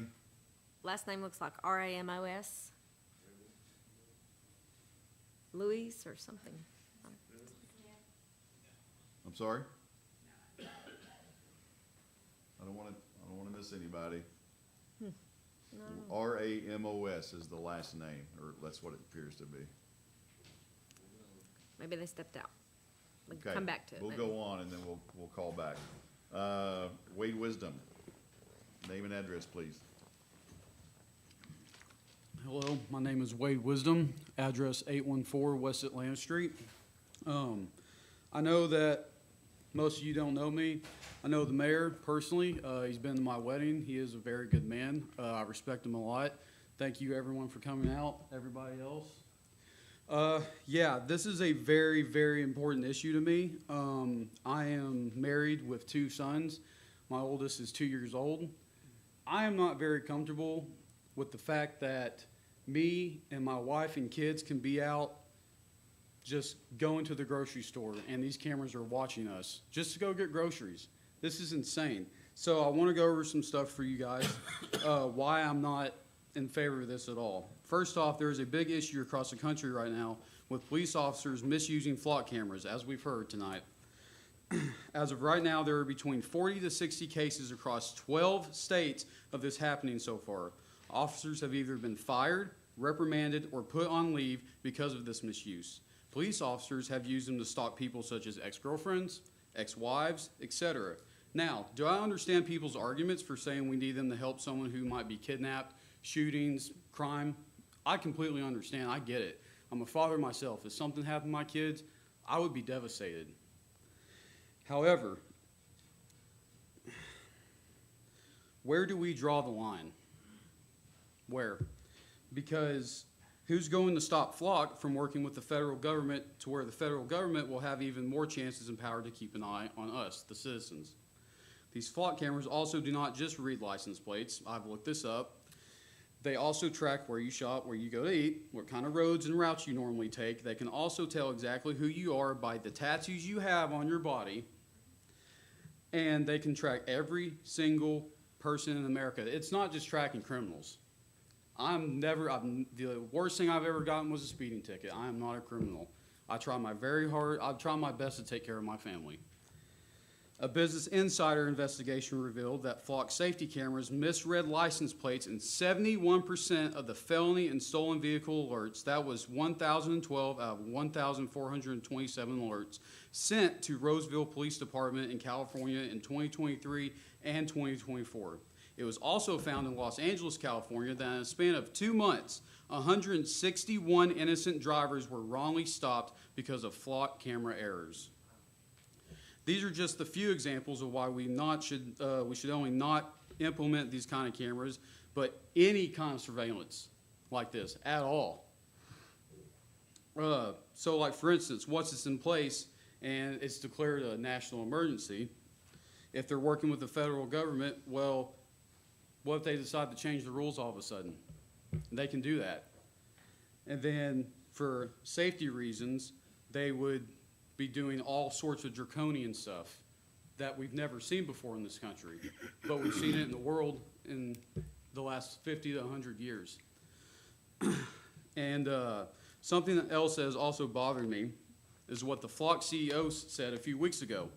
Now I'm quoting him here, and so just bear with me. Here he says, and I quote, "You've got organizations like the ACLU and the EAF who take on above the board approach to fight for their point of view, and thankfully we live in a beautifully democratic capitalist country where we can fight in court. And I have a lot of respect for those groups because they have reasonable debates and we follow the law.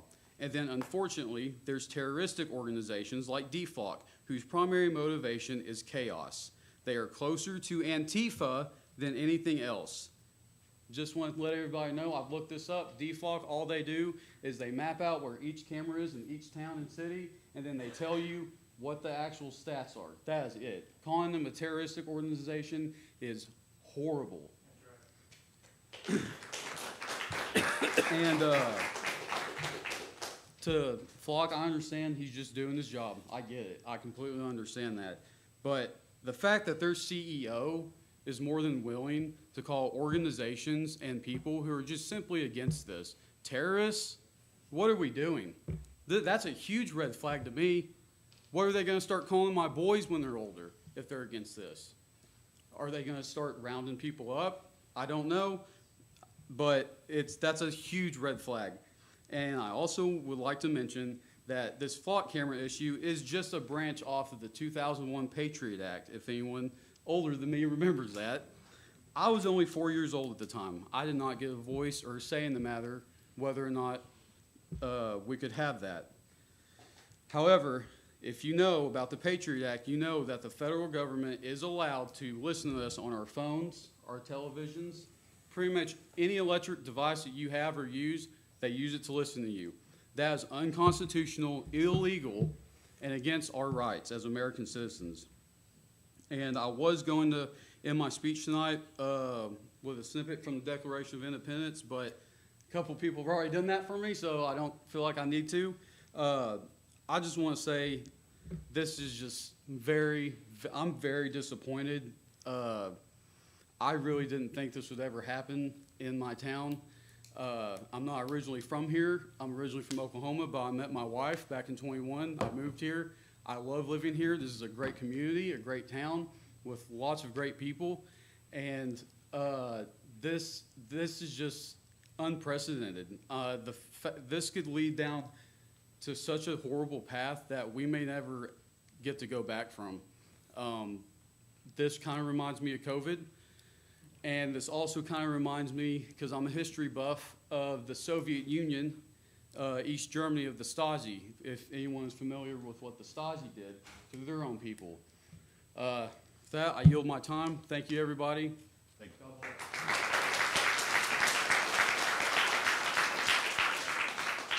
Next on the list tonight is William Gouge. Is that correct? Gouge. I'm sorry. Sorry. Oh, you're fine. William Goose, 625 East Houston Street. Just to continue the theme tonight, I, for one, do not want to open the doors to a complete surveillance state, and let's not kid ourselves. That's what Flock is doing. The line that we're being fed right now, that it only tracks tags, only tracks vehicles, that is the line that they use to get in the door. Once they have a Flock on every corner, it's a simple software update, and now it tracks a whole lot more than just your tags. That's why they told you to say that does not cannot track faces. It will, down the road. We already have documented nationwide examples of the system being used illegally, and while the ones that were caught were punished, accountability only lasts as long as someone with integrity is in charge. We often make the mistake of projecting our own integrity onto others, and that is a dangerous gamble. I like Chief Hobbs. I think he's an example of a fine police officer. I don't know who comes after Hobbs. I don't know who comes after him. And they're going to be the ones in charge of the system. We don't need to go very far back to see how quickly the rules can change. In the name of safety, of course. Just a few years ago, the government decided that it was illegal to stand within 6 feet of somebody. The government decided it was illegal for me to go run my business. The government decided it was illegal for me to attend church. If you truly believe that this will never be used against citizens, I have a bridge to sell you. Thank you.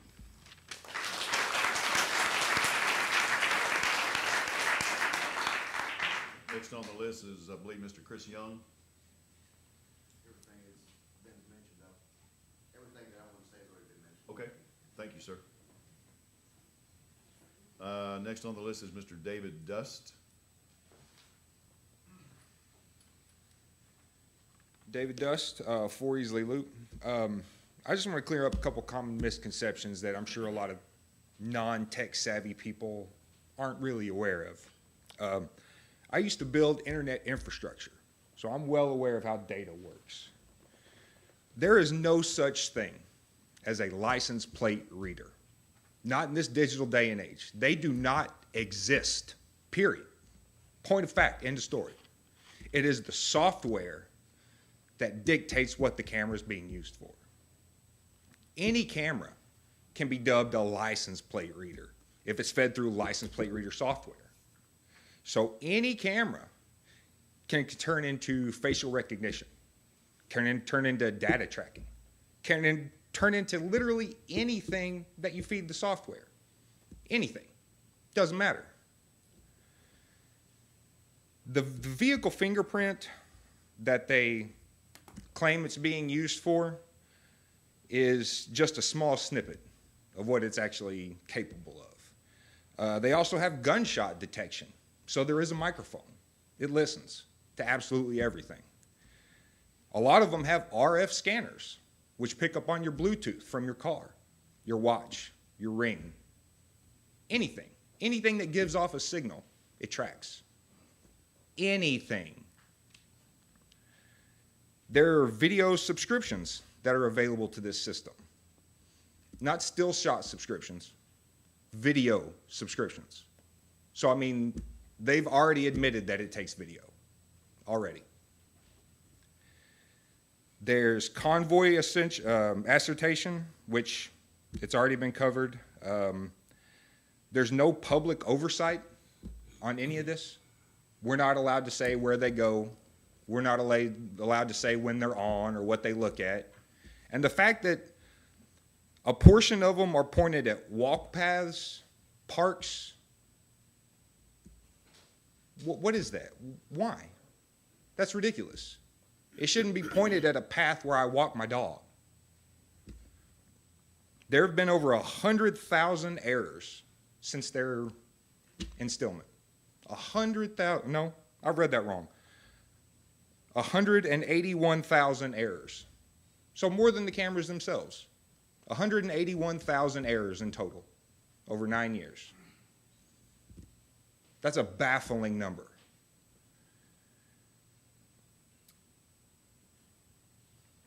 Oh, I did have one thing. I was just doing some quick searching while his presentation was going on. The CFIF and the Center for American Progress, if you want to find out who's actually funding all of these facilitating organizations that condone flock, let's just go through the information here.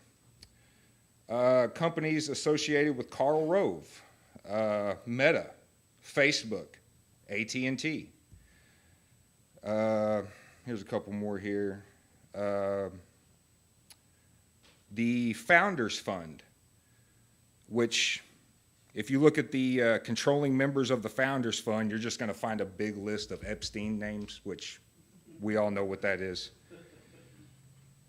Just about everything that he's shown us are lies. They're lies. They're paid for lies. The biggest one that I saw was one of the funders was the Gates Foundation. Bill Gates Company, guys. Come on. We all have social media. Like this is ridiculous. Why would you okay this? This is absurd. And a lot of people have put this more eloquently than I have, so I'm gonna, kind of bypass a lot of this. Would y'all indulge me in just a little experiment real quick? Just a quick raise hands. Would that be all right? Just a quick acknowledgement of, I'm just gonna ask a few questions and just a yay or nay by show of hands. Is that okay? Yeah, okay. How many of you have spouses? Most of you, okay. How many of you have children? Okay. How many of you have grandchildren and kids with best friends and things like that? Okay. How many of you are willing to give me their daily schedules, who they hang out with, where they go during the day, all of their personal information? Oh, I don't see any hands going up. Kind of seems like y'all aren't buying this BS either. So I'm just going to yield the rest of my time because y'all know this is BS, guys. Thank you.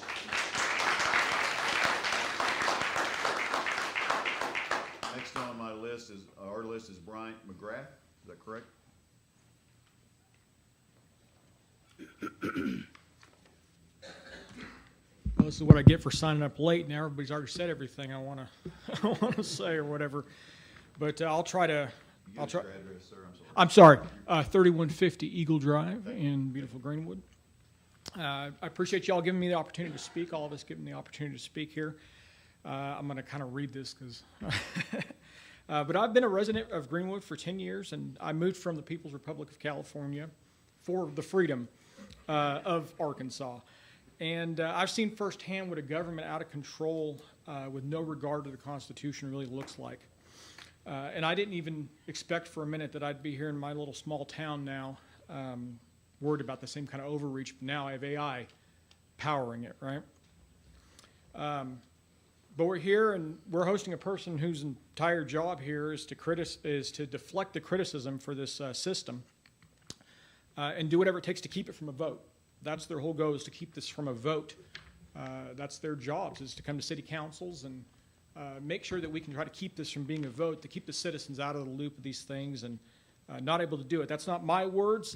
Jonathan Paz was an ex-Flock employee. He probably knows who that is.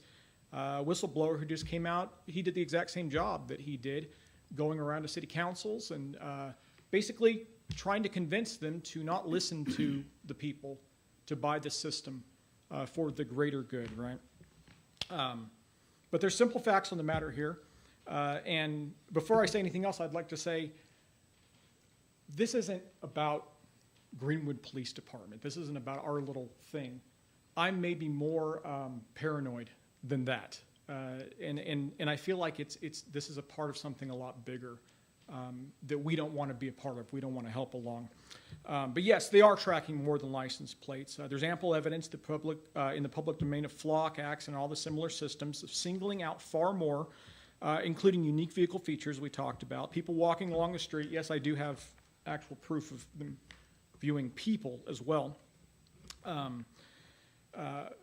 Facing public swimming pools, playgrounds, daycares, gyms, firearms retailers. That's a fun one. They like to watch and see who's going to buy guns. Why do they care about that? How long until, somebody else had mentioned this Leonardo signal trace thing. I think Wade maybe mentioned that. There's a lot of things that this stuff does, and it's getting more and more by the day. It's getting more and more advanced and more scary of what it's actually trying to do.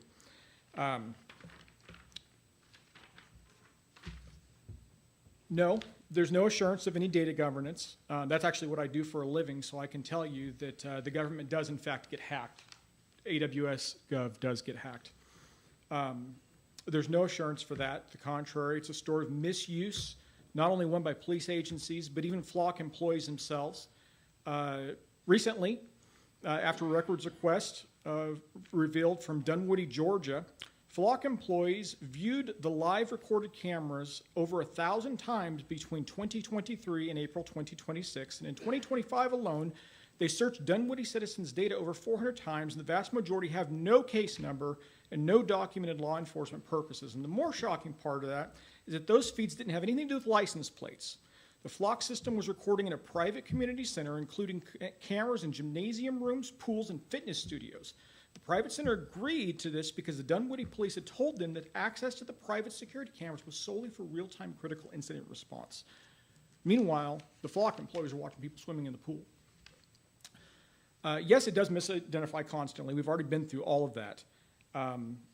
There's so many instances of that. One of them, a 50-year-old grandmother from Tennessee, spent 5 months in jail because AI facial recognition linked her to a crime in North Dakota, a state she's never even been to.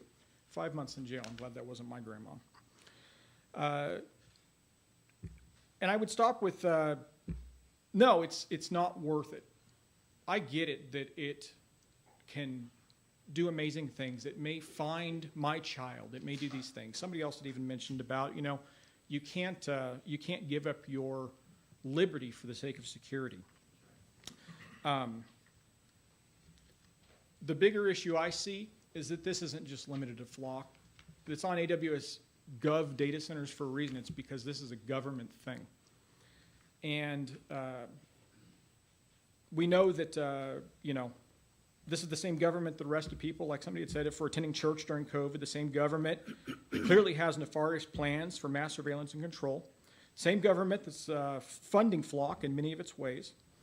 Has an inch ever not become a mile when the federal government and a greedy corporation collude? The truth is, it's not about cameras or data centers or trusting corporate-appointed spokespeople here or anything like that. It's about a chance that we, as just our small little town, can say yes or no. Do we stand for the Constitution or not? He spent a lot of time talking about Fourth Amendment situations that don't really apply, because there's a lot of, and I won't get into it, there's a lot of Fourth Amendment SCOTUS cases that have come up that do apply to this, that do apply to the actual tracking of people as they go along. This isn't just simple pictures. This is, if I drive to California, there's Flock tracking me the entire way. That's an entirely different situation than a closed loop system. And what they're trying to say is not a Fourth Amendment violation. This is very clearly Fourth Amendment violations. And I think that that's going to become a big thing here very soon. And I don't want our town to be caught up in that as well. So anyway, all that to say, I can't say it as good as all the other people did or whatever, but you guys, this scares me. This scares me for my kids. This scares me for what they're going to do with these systems. These polls are going to stand a lot longer than the next administration, the next government, the next things that happen, like I said, the next police chief, and all these different things. Things are not moving in a good place. They're not moving in a good way, and it scares me a lot. It scares me for my kids. I don't want them to live under that tyranny with the capabilities that these things can have. We're just a small little town. Are we going to stop it? No, but we can do something. We can put our foot down and say that we're not going to be a part of that. So that's all I have to say. Thank you very much.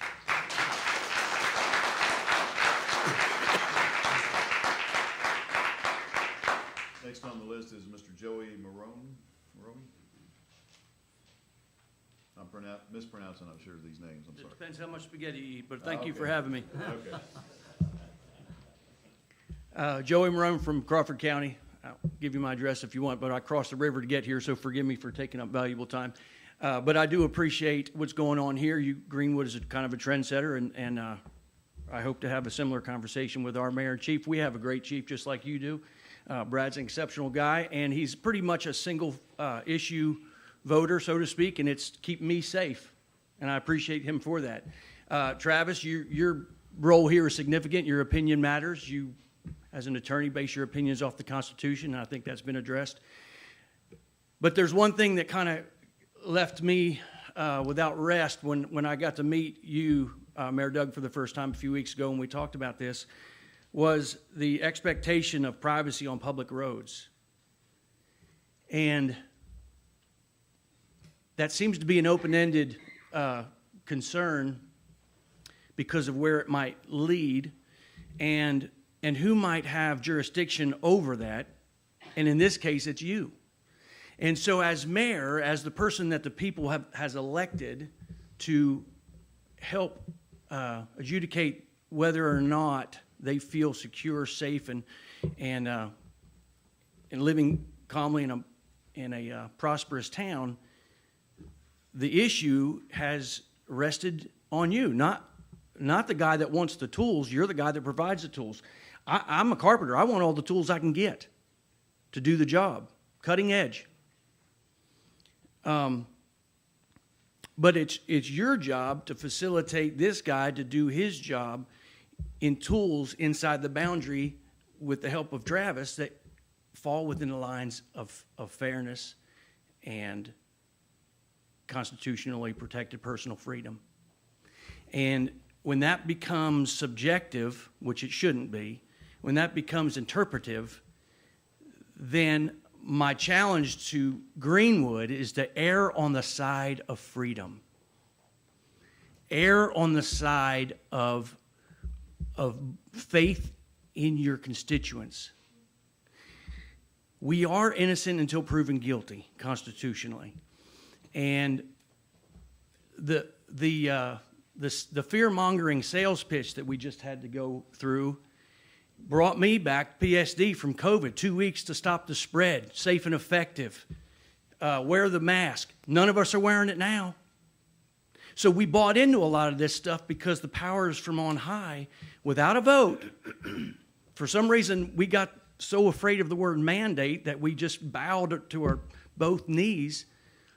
And without a vote, we fell. Victim. Our whole country, world, victim. And there's a use in the private sector for cameras. I'm a private business owner. And if I want to have a camera to protect my private business, I'm allowed to do that. And if you come on my private property and enjoy the services of my private business, you might be videoed for security. But whose are the roads? Are they the chief's? No, but he does a good job protecting the roads. Are they yours? I mean, if there's a no hitchhiking sign on a state highway, I get it. The police officer can pull over a hitchhiker or stop and say, hey, you ain't supposed to be walking on the interstate. But in town or in the county, whose are these roads? I mean, everybody behind me pays a crap ton of taxes to pay for these roads. They're ours. They're our roads, and we're being tracked on them. That's uncomfortable. And there's something you can do about it. You as mayor can do about it if you become mayor again. And I would suggest as a political strategist to jump on board, man. And if this guy that's running against you has any wit, he would jump on board, and you can fight who can be the most anti-flocker, because that's really the most important issue in our country right now. Are we being tracked? And are we, listen, Mayor Doug, when your grandkid is sitting there and my grandson is standing here, what are they going to be arguing about? Be long past cameras at that time. But don't worry about Van Buren. We got this covered. We're doing it right. We're just implanting computer chips on our kids' wrists. They're going to be fine. That's ugly, isn't it? It's an ugly thought. We've been talking about this for a long time, talking about what's the beast look like? What's the end look like? What's it all going to be? Watch the freaking movies, man. They've already told this story. If you haven't seen all the Jason Bourne movies and Eagle Eye and the rest of them, go. It'll be fun. You're living it. And you're making decisions that'll direct your county, that'll direct your town accordingly. I'm going to take liberty to read a closing remark, and I plagiarize this. Thank you for allowing us, we the people, an opportunity to express our concerns. It should have happened 3 years ago. The City Council as representative voice of the people, citizens' comment time is to allow you to hear from the people, from us. While that process was skipped 3 years ago, I'm glad we are here tonight. Now the ball is in your court. You will make a decision, and while some will agree with that decision and some will not, we must respect the process. Most people's decisions or minds have already been made up, and you can't argue with somebody whose mind's been made up. But take some time to think about where this is going. Take some time to marinate on it, to pray about it, however you zero in on your inner you, and think, man, I have an opportunity to make a decision bigger than me that's going to affect more than just me. And I hope you make the right decision.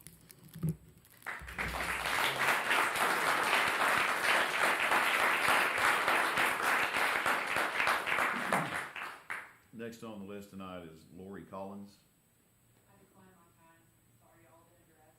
Okay, thank you. Tim Collins. Everybody's already read what I had to say. Okay, thank you. Lori Collar? Collins, so? No. Yeah, that was fun. Everybody's. You're good? I am against it. Okay, okay, thank you. That is the last on the list. Is Sonny still here, or somebody that would check that? Colt, would you mind, is there still some papers back there or not? We've got them all? Okay. Did we miss anybody? Yes, ma'am. I didn't sign up, but I really do want to say. Okay. Sorry. It's all right. Okay, my name's Terry Smith. I live at 3533 Old Chisholm Road. I've lived in Greenwood for 60 years. Microphone down, okay. When I grew up in Greenwood, there was one policeman, okay? Greenwood wasn't that big. Obviously, it's not like it is now. But, you know, he made it, and it worked out okay. And Doug grew up with just one policeman. And I don't want to, I'm so mixed on this, and I hate to say it because I don't really know exactly. I came here to learn and to see what my thoughts were. I think probably my biggest problem is that the people of Greenwood didn't get to vote on it, and no one ever told us until they were here 4 years. And then I'm kind of like Mike Dean. I'm just appalled that really it happened, and we let somebody who doesn't work here anymore make all the decisions. He got to sign the contract. He got to say who got to look at it, who didn't get to look at it, who we want to surveil it, who we share it with, who we don't share it with. And that's a problem to me. I mean, I am so for having, obviously, tools for the policemen. I respect Brad and the whole department so much, and Doug and everybody up here. But I feel like that we, the people, haven't had that we didn't get a choice in this. And here we are having to live it every day. And I don't care if someone sees that I came home at 12 o'clock or went to the grocery store. That's not a problem to me. I don't care. What I care about is not knowing where somebody that can open-endedly sell it to some other person in some other time and use it to make money. The kid that owns this company is like 28. He has $18 billion. He didn't give a rat's rear about Greenwood, Arkansas. He's just trying to make money. I mean, I think it's just a money maker, and we're falling into it. And I feel like the people of Greenwood should get to vote or have an opinion in it. And you know, maybe Brad has got inherited whatever the contract said. Maybe that's not even the way Brad would want it to be, or maybe not the way you would want it to be. I feel like the people need to know, and if it goes to a next step, how do we know that? It's what it is now. Maybe it just reads license plates. What happens when they update the software in 2 months and it does facial recognition, and then it shows who's in the car, and then it picks up stuff on your phone? So that's my concern. Can't say I'm not for it or for it, but I'm just not for the way it happened and the way it's being run. And I expect the city council and the mayor to take leadership and make sure that all the check boxes are checked.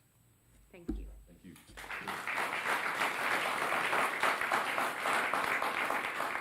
Okay. Yes, ma'am. I'm sorry.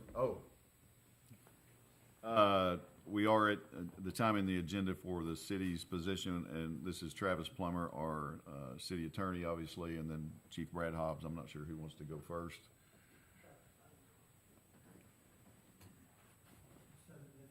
No. I'll do my best. Mayor, council, thank you again. I'm sorry, let me really quick before I forget it. Now, hopefully I won't at the end of this too. Thank you all for coming tonight. Absolutely. Everybody's got an opinion, and that's what this was for, is to get to hear your opinion. And I very much appreciate every single person being here. Thank you. Chief. Mayor, council, Madam Clerk, thank you all again for having a study session. Special thanks to the public for giving us passionate feedback. I want to take a few minutes and talk about our license plates, commonly referred as the LPRs. I don't work for Flock, so I'm not going to be a salesman for them. There's been a lot of discussion surrounding these cameras recently, and I understand why. Any time law enforcement uses technology, cameras, or data, the public has every right to ask questions. What it does do, and how it's being used, who has access to it, and probably most importantly, what keeps it from being abused. Those are all fair questions, and they deserve straightforward answers. So on July 14th, how we got to where we're at now, on July 14th, the mayor, the city attorney, and I met with two citizens, Greenwood citizen Wade Dunn and Van Buren citizen Joey Maroney, about the use of our Flock cameras in Greenwood. Coming out of that meeting, I was asked to take a deeper look into this technology, not just Flock, but LPR technology in general. I was also asked to determine whether other companies or systems were available that might be a better option for Greenwood. And that's what I did. I didn't want this review to simply be about defending the system we already have. I wanted to understand the technology, the law, the privacy concerns, the safeguards that's available to us, and any alternatives. One of the first things I learned was the license plate readers is not new technology. As he said, it came in the late 70s and early 80s, first implemented in Los Angeles, California. We're talking about technology that's been developing and evolving for more than 4 decades. I also reached out to 2 of Flock's major competitors, Motorola Solutions and Axon. Axon is who we currently use for our officer body cams. Motorola was unable to attend tonight, but they have indicated they can participate at a later date.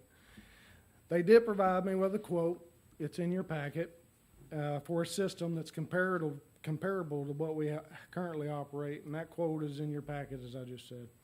I reached out to Axon as well, and as of tonight, I have not heard or received a response back.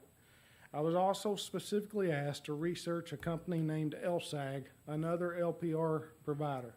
I did. During that research, I learned that LSAG's corporate history and ownership are tied to the Italian defense and aerospace industry. That raised concerns for me when considering technology associated with law enforcement and public data. For that reason, I did not pursue LSAG as a leading alternative for Greenwood. I didn't simply ask Flock to tell me why Flock was the best. I looked at its competitors, I requested information, I requested pricing, and I spent considerable time researching the technology itself. So that brings me back to the legal debate. When I first began preparing to speak about the license plate reader, I thought that I would have to defend its use, because we've been using it. But the more I studied the issue, the more I realized I don't have to defend it. The debate has already taken place. Attorneys on both sides have argued it, privacy advocates have challenged it, state legislators have debated it, and judges across this country, from the Pacific Coast to the Atlantic Coast, have examined the constitutional questions surrounding this technology. Courts have repeatedly upheld the lawful use of license plate readers when appropriate for legitimate law enforcement uses. Here in Arkansas, our legislature has also addressed this issue by establishing statutory requirements governing the use of automated license plate readers. So my responsibility is not to re-litigate questions that have already been debated in legislatures and argued in courtrooms. My responsibility is to make sure our department uses this technology legally, ethically, and only for the purposes authorized by law. And that's exactly what I intend to do. If Arkansas law changes, we'll change with it. If the courts establish new constitutional restrictions, we'll follow those decisions. But tonight, I think the question we should be asking is much simpler. Does Greenwood have a legitimate need for this technology, and are we using it responsibly? I also think we need to put this discussion in perspective. At some point, as a society, we've accepted that cameras have become part of our public safety.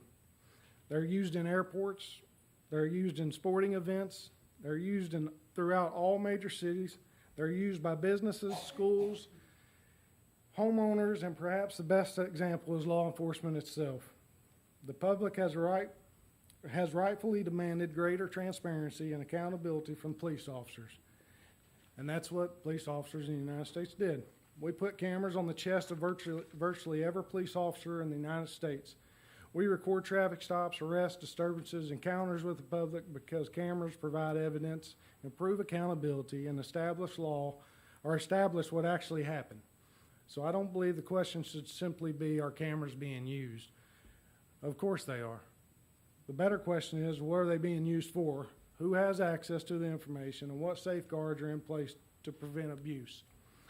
That's the standard I believe we should apply to the license plate readers as well. Greenwood LPR's program, what I learned about it was the funding for Greenwood LPR's technology was approved as a part of the city's 2022 budget. Today, through the partnership with the schools, we operate 11 license plate readers in the city of Greenwood. These are not facial recognition cameras, they're not listening devices, they're not accessing your cell phones, they're not determining who's driving a vehicle. At its core, the system photographs vehicles and license plate traveling on public roadways and records information associated with that vehicle.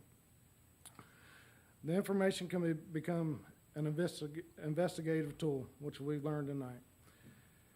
So I brought 3 actual incident reports with me, real accidents, real crime in Greenwood, Arkansas.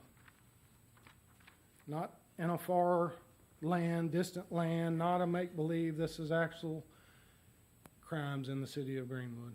In one incident, we had a teenage driver being followed throughout Fort Smith in Sebastian County by an adult male, who eventually followed her back to Greenwood.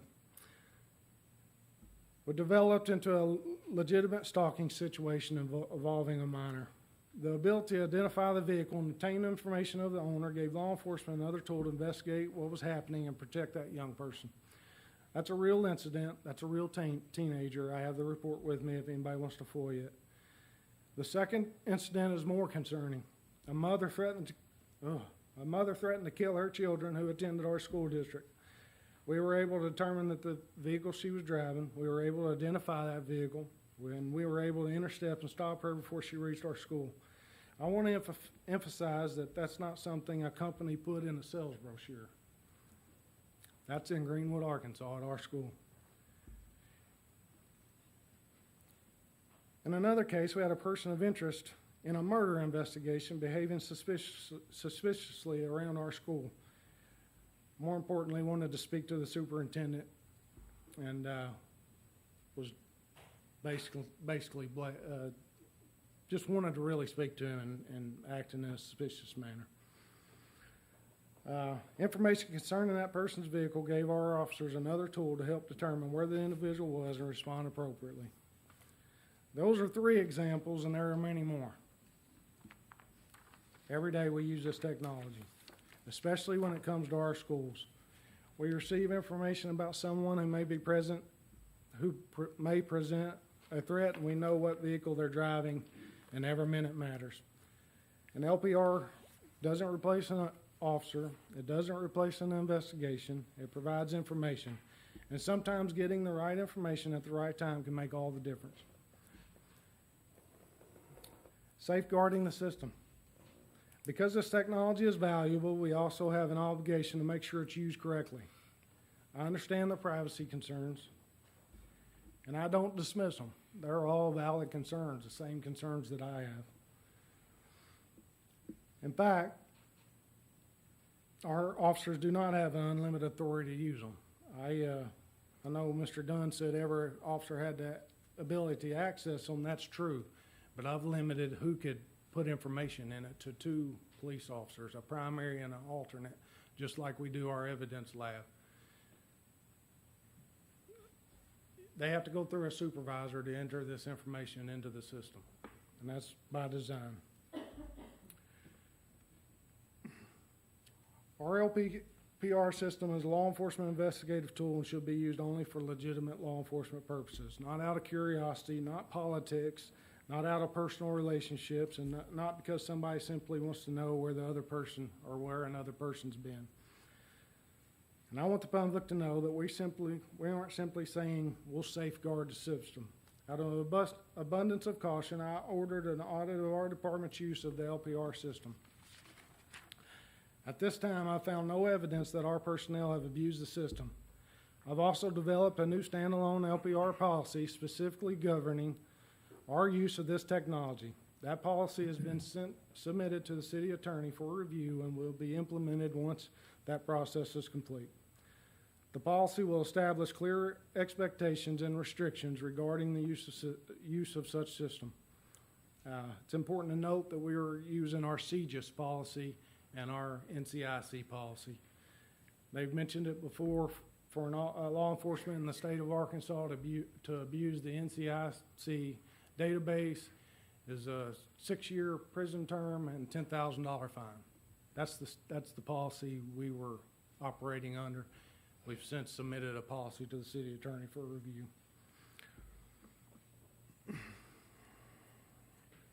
Again, I found no evidence that our personnel have abused the system. The policy is correction. The policy will establish expectations and restrictions regarding the use of the system. We've also created the public transparency portal provided by Flock, and it's now current on the Greenwood Police Department's website. I don't want our citizens relying on rumors or social media posts to understand what we're doing.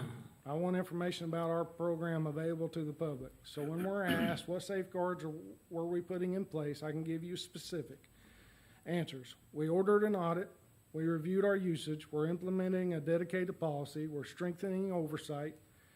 And we've opened a transparency portal to the public. Technology should increase our capabilities. It should never decrease our accountability. I don't expect everyone in Greenwood to agree in every aspect on this issue, and that's okay. People can have legitimate disagreements about the proper balance between privacy technology and public safety. But I ask that we base that decision on what the technology actually does, what the law actually allows, and how our department actually uses it. After taking this deeper look, reviewing the law, researching alternatives, examining our safeguards, and reviewing actual incidents where this technology assisted our officers, I've reached a very clear conclusion. We have a real need for license plate reader technology in the city of Greenwood. But with that needs comes responsibility. I have a responsibility to give our officers the tools they need to protect this community. I have a responsibility to protect our schools and our children. I have a responsibility to respect the constitutional rights of every person who lives or travels through Greenwood. And I have a responsibility to make sure authority entrusted to this department is not abused. Those responsibilities are not mutually exclusive.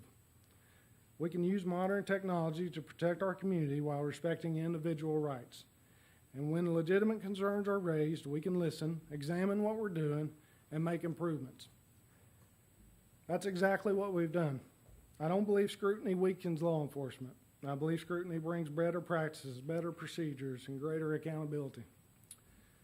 And that brings me to what was originally asked from me, to take a deep dive, to look at these companies. I learned about LSAG, and that was one of the companies that was specifically requested of me to look at. They mentioned Leonardo. Leonardo is the parent company of LSAG. I didn't even entertain that after I learned that they were owned by an Italian defense company.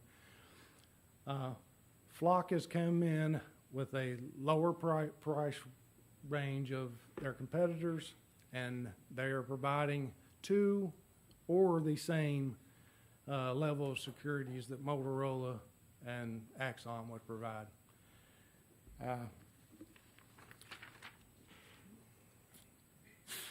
That's the end of my statement. I respect what I've heard tonight. It all resonates with me. I'll leave it to the city attorney to explain the case law that we both studied. And I've given the mayor my input. I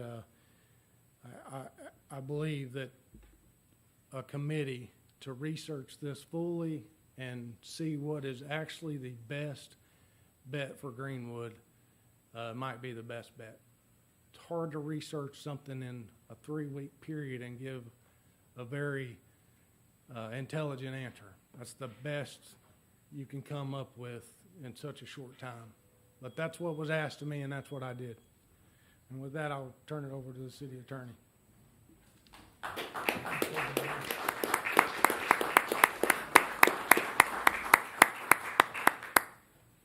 Thank you very much, Chief Hobbs. And I will say before I get started that I can't think of anybody that I would rather have in charge of our ALPR systems on a local level. So thank you for all you've done, all you continue to do to make sure that we're complying with the law. And that being said, I put together an objective legal memorandum, and for those of you that might not know what that is, that's not my personal opinion or anyone's personal opinion. It's just what has the law told us. And keep in mind that this legal memorandum is current as of today's date. So the wheels of justice turn slow. Obviously, I don't think Greenwood's an isolated event. I think there's probably a lot of these meetings happening across the country, and this is really the first time I've been a part of something so grassroots and illustrative of our democracy, and it's been pretty impressive. And I commend everyone for their candor. And I can tell you that our law enforcement are elite, because I work with several different agencies, and Greenwood PD carries the torch with regard to those agencies. So we'll just start at the top. We on the same page, Tom? So the bottom line is on Greenwood's confirmed 11 camera deployment under current law, fixed ALPR cameras that photograph a vehicle exterior and required license plate on public roads, retain data briefly, and are queried for a documented law enforcement purpose are likely constitutional. 5 cameras are near schools and funded by Greenwood Public Schools. Those facts support a public safety rationale, but should also be paired with verified limits on coverage, retention, sharing, and use. There is no controlling Eighth Circuit merits decision holding otherwise. The conclusion is strong but not categorical. A dense, long-retained, broadly shared, or suspicionless system capable of reconstructing the whole of a person's movements could cross the constitutional aggregation line. In Arkansas, statutory compliance and human verification before a stop remain essential independent safeguards. I feel strongly that we've abided by that conclusion in our use of the ALPR system in Greenwood to this point. And I know that Chief mentioned he's sent a policy over, and he's bolstered that above and beyond what we might or might not have been following previously. So the audience and purpose of this memo is to explain the legal basis for Greenwood's use of automated license plate readers, addresses the principal constitutional and statutory concerns raised about the technology, and states the city's position under current law and the system facts described below. There's a couple of questions presented here. These are just kind of some questions that I've heard over the past 3 or so weeks. Does the city conduct a Fourth Amendment search when a fixed ALPR photographs a publicly displayed plate and vehicle exterior on a public roadway? Does a later database query become a search because multiple time and location observations can be aggregated? What do Eighth Circuit, and that's where we're located in the Eighth Circuit of the United States here in Arkansas, and Arkansas authorities permit, and what limits arise from the Arkansas Automatic License Plate Reader System Act and 12 CAR Section 24-104.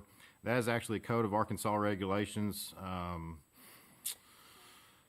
guideline that the state police follow regarding their use of the ALPR systems. And how should residents and city officials evaluate claims that existing cases already hold flock cameras unconstitutional, and what legal limits and safeguards define a lawful and defensible municipal system?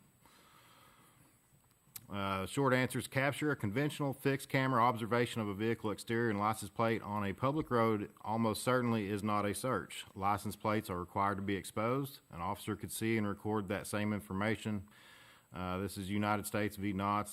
That's a bedrock Fourth Amendment case that if you've been to law school, you've heard of that case before.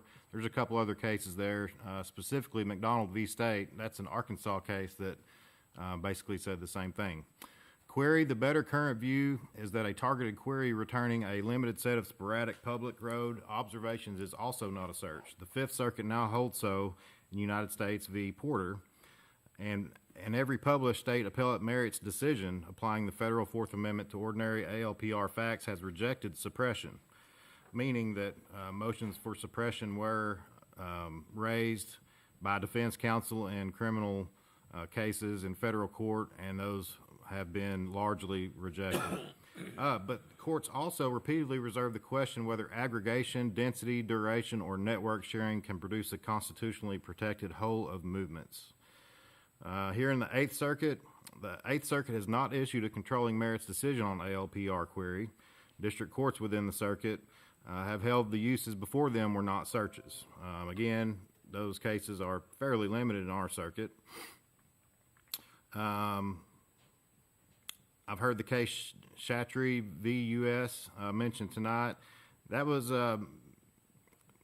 more based on CSLI, which is cell site location information, and not concerning ALPR photographs. And so We're kind of getting into the same wheelhouse, but not quite the same thing. And then there's another case that I've heard mentioned. It's an Article 3 standing decision and a First Amendment challenge. It's not a Fourth Amendment ruling. That was Digital Recognition Network v. Hutchinson. So here in Arkansas, Greenwood is affirmatively authorized to use the ALPRs through its municipal law enforcement agency for the statutory comparisons and lawful purposes specified in ACA 12-1803B1. The city must obey the use, sharing, retention, reporting public policy, disclosure, and destruction rules in sections 1212, 1804 through 1808 as amended by Act 668 of 2025. Another interesting note that was brought to my attention, ACA 573-101, Section 13, enacted by Act 956 of 2021, refers to a vehicle as an extension of the home in the weapons chapter, which is 573-101. But no known or reported Arkansas appellate decision applies that language to make a publicly exposed plate or vehicle exterior private. Those state law duties and distinctions matter independently of the Fourth Amendment. We'll cover that a little more depth on down the way here. System facts and limits of analysis. For the purposes of this analysis, Greenwood system consists of 11 fixed cameras directed at public roadways. 5 are located near our schools and are funded by Greenwood Public Schools. The cameras photograph license plate and vehicle characteristics visible from public road vantage points. Now, I've heard a lot of commentary tonight that they can do much more, but this analysis is based strictly on the fact that they are taking fixed license plate or rear end of the vehicle camera shots. Camera funding does not change the constitutional test, but placement, coverage, retention, network access, and the breadth of a later query matter to the aggregation analysis. The city's use is evaluated under Fourth Amendment, the Arkansas Constitution, Arkansas's ALPR statutes, and the operational safeguards identified in those authorities. But the constitutional answer is fact sensitive. This memo therefore distinguishes 4 government acts: initial image capture, the retention, a historical or network query, and the later traffic stop, arrest, or search. A lawful camera observation does not automatically validate a stop, and a faulty stop does not make the camera itself unconstitutional.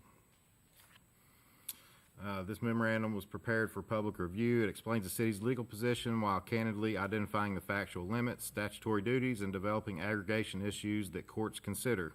The legal conclusion remains fact sensitive, and the status of pending cases may change before future litigation or later public updates.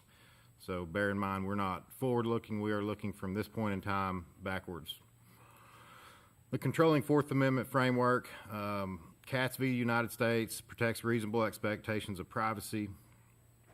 In U.S. versus Jones, those are bedrock Fourth Amendment cases. They separately protect against information obtained by physical trespass on a constitutionally protected person, house, paper, or effect.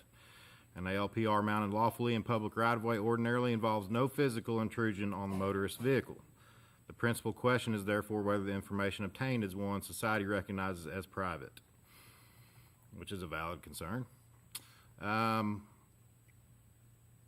the next couple paragraphs, I talked about Class, which is another case, and Hammond. And the reason I mention these here is because Knotts and Jones received a little bit of negative treatment, and so I wanted to make sure that the negative treatment was not on the Fourth Amendment issue that we're here to talk about tonight. And I won't bore you with all this. This, by the way, will be available for anyone who requests it. So all you would have to do is request from the city clerk or my office, and we could provide you a full copy of this. But for sake of brevity, I will keep it moving along. Section B, aggregation and the whole of movements. Jones, Carpenter v. United States, and Chatry prevent a mechanical rule that all public movement is forever unprotected. 5 justices in Jones recognize that prolonged GPS monitoring may invade an expectation of privacy in the whole of a person's physical movements. Carpenter held that acquisition of 7 days of historical CSLI, that's the cell site location information, was a search because the data was detailed, encyclopedic, automatic, retrospective, and followed the user into private and sensitive places. Carpenter expressly described its holding as narrow and did not call conventional cameras into question, so there's the distinction there. I'll go on down to the blue box, the key chapter point. Decision strengthens the aggregation argument in genuinely comprehensive systems, but it also preserves the doctrinal distinction on which ordinary ALPR cases rely. Intermittent observations of vehicle exterior on public roads are not precise, continuous records of a person inside public and private spaces. C, the search question is separate from reasonableness and remedy. If a future court classifies a particular ALPR query as a search, the next questions are whether a warrant, an exception, or a sufficiently particular statute makes it reasonable, and whether suppression, damages, or prospective relief is available. Good faith, inevitable discovery, independent source, standing, and qualified immunity doctrines often resolve cases without definitive merits. Holding a broad statement that a case approved or struck down ALPRs must therefore be narrowed to identify the exact issues and posture. There's a lot of issues that we've talked about here tonight that have not been challenged in court for lack of better analysis. So there's a lot of things that have been brought up tonight that are forward thinking that our courts simply have not handled yet. And so it's been a great evening of conjecture, and hopefully we'll have a little more guidance from the courts in the future. But again, this is just from today's date looking backwards. So we'll move on to the Arkansas and Eighth Circuit analysis. Arkansas statutory authorization and mandatory safeguards. We've already covered a lot of this, the Officer Motor Vehicle, ACIC, NCIC. These databases are created for ongoing investigation. ACA Section 1212, 1803 kind of follows along with some of those guidelines. This is a lot of stuff that we've already talked about tonight. This is just basically the statutory authorization in Arkansas that authorizes the use of these on a municipal level. Section B, ACA 573-101, and the vehicle as an extension of home. This was an interesting topic that was brought to my attention. I thought I would look into it more. That statute defines a vehicle as an automobile being considered an extension of a person's home with any protection that conveys. The argument should be addressed directly and not dismissed, is the way I felt about it.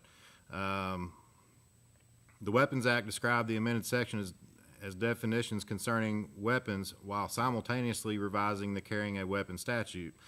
Like I said earlier, there's no known Arkansas appellate decision that applies that section to ALPRs, license plates, or observation of a vehicle exterior, and the Act did not amend Arkansas's ALPR statutes also. So, therefore, it's still my position that a picture of the back of someone's car is not considered a search or seizure under the context of the Constitution.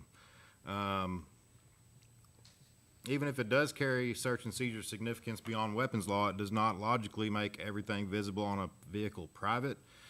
A home's exterior, address, and activities exposed to lawful public view do not receive the same protection as its interior. McDonald v. State also talked about that. And the way it talked about it was that viewing a VIN number on a vehicle was not considered a search nor a seizure.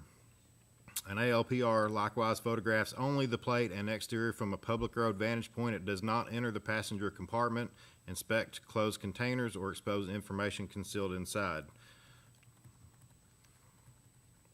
And we'll go on down to the blue box, state law priority.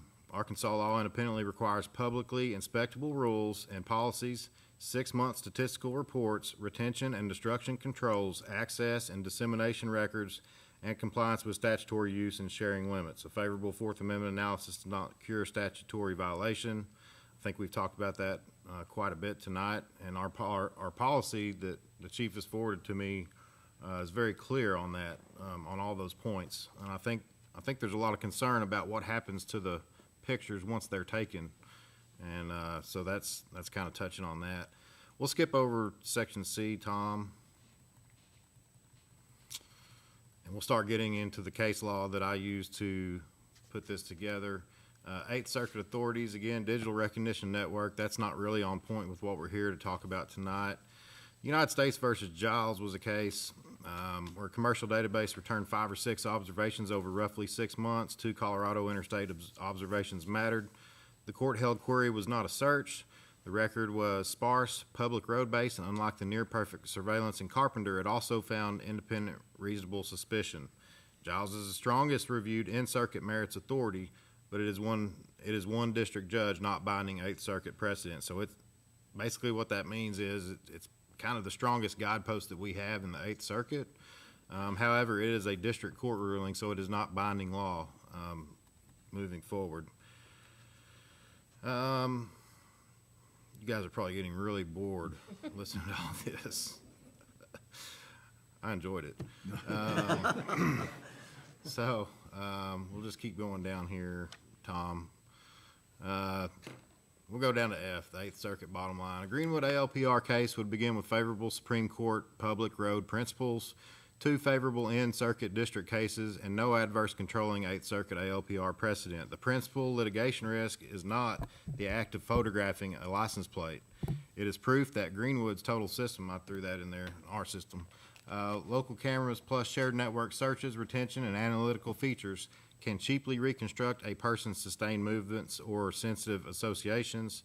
So short retention, limited camera density, purpose-bound queries, and auditability material improve City of Greenwood's position under our current case law.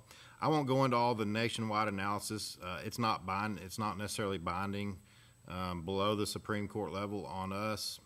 There are some Supreme Court cases in here, but you'll start recognizing a pattern once you go through all these. And please, if anyone would like to review this, it will be available upon request to anyone who would like to look at it. Again, we've got more federal district decisions. Again, those are not binding, even in the circuits where they were decided. But there are a lot of them, and a lot of them are talking about motions to suppress this type data in court. And the majority of these cases found that they were not a search or seizure based on the facts presented, and those motions were largely denied. See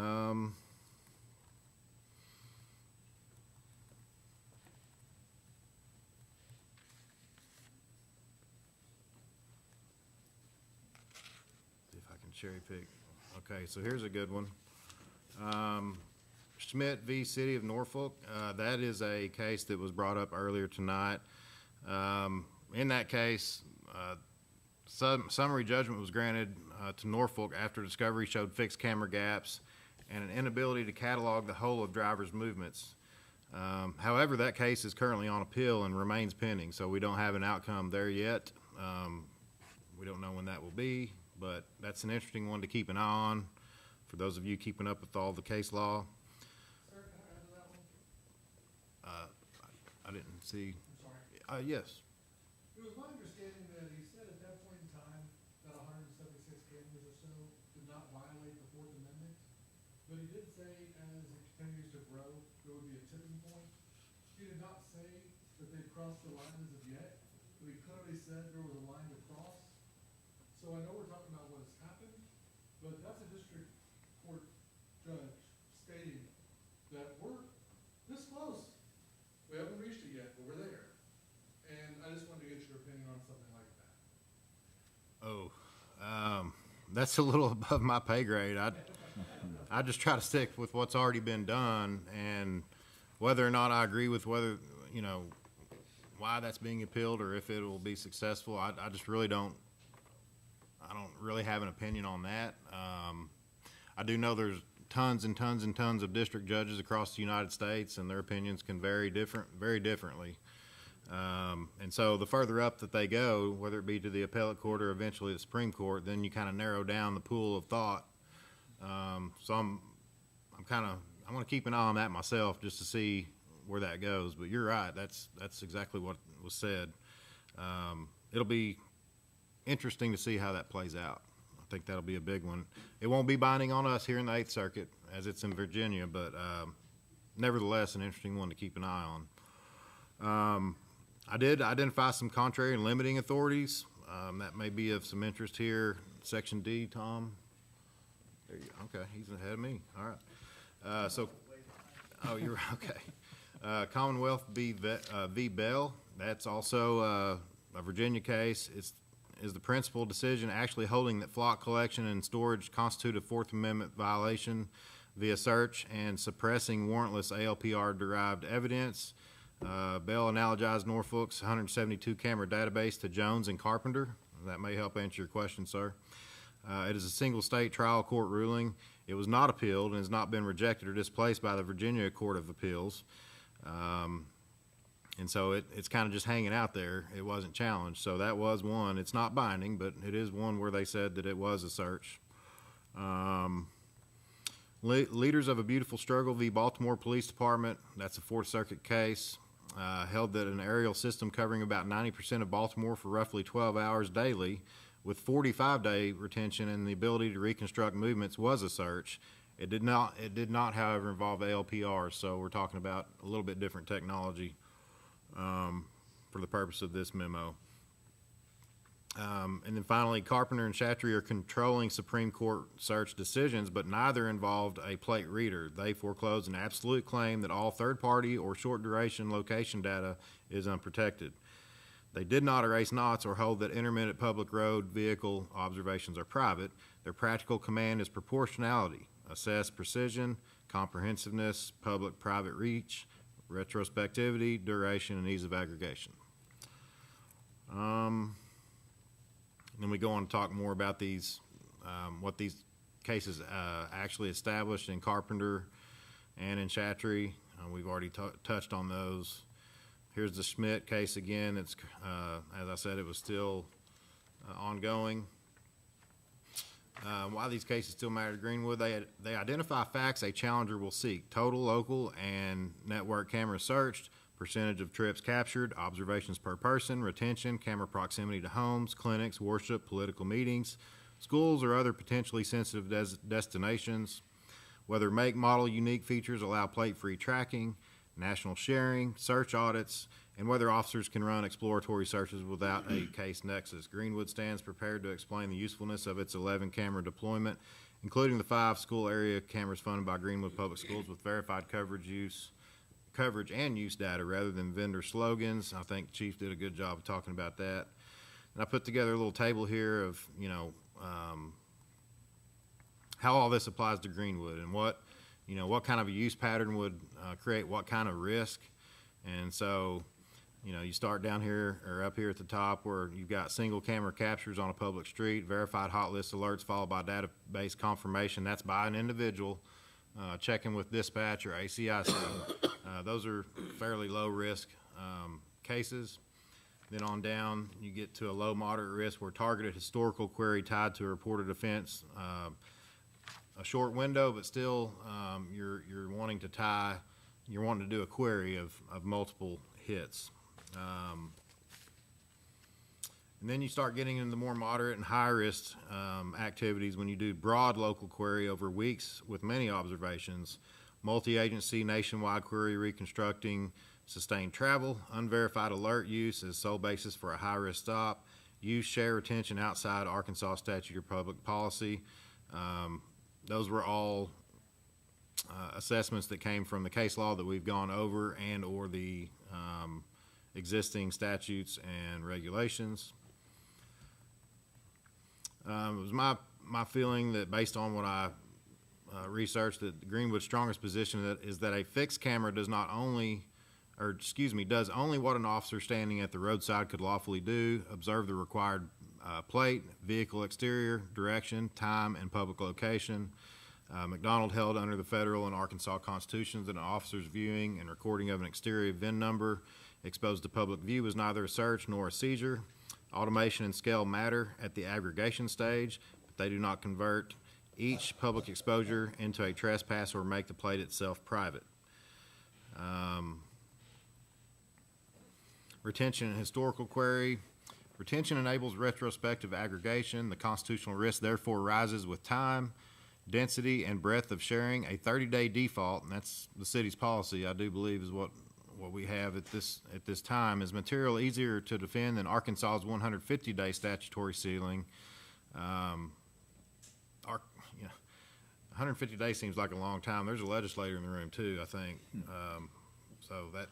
Anyway, the ceiling is not a recommended default and not a constitutional safe harbor. Investigation holds should be documented, limited to relevant records, reviewed periodically, and destroyed at the statutory endpoint.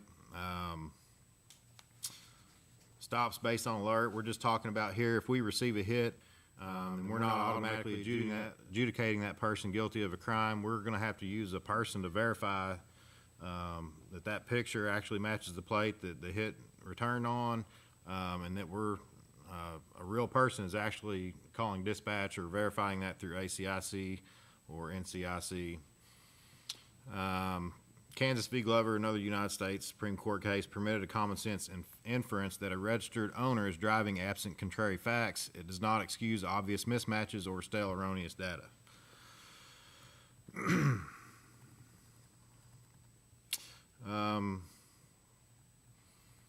This was interesting. Sharing and vendor control. Arkansas allows evidence indicating plate data to be shared with other law enforcement agency, but prohibits unrelated use in broad commercial exchange. Cities should know exactly which agencies can search Greenwood data, what Greenwood users can search outside the city, what default sharing settings exist, whether federal, out-of-state users are included, and whether the vendor may use images for model training or another secondary purpose.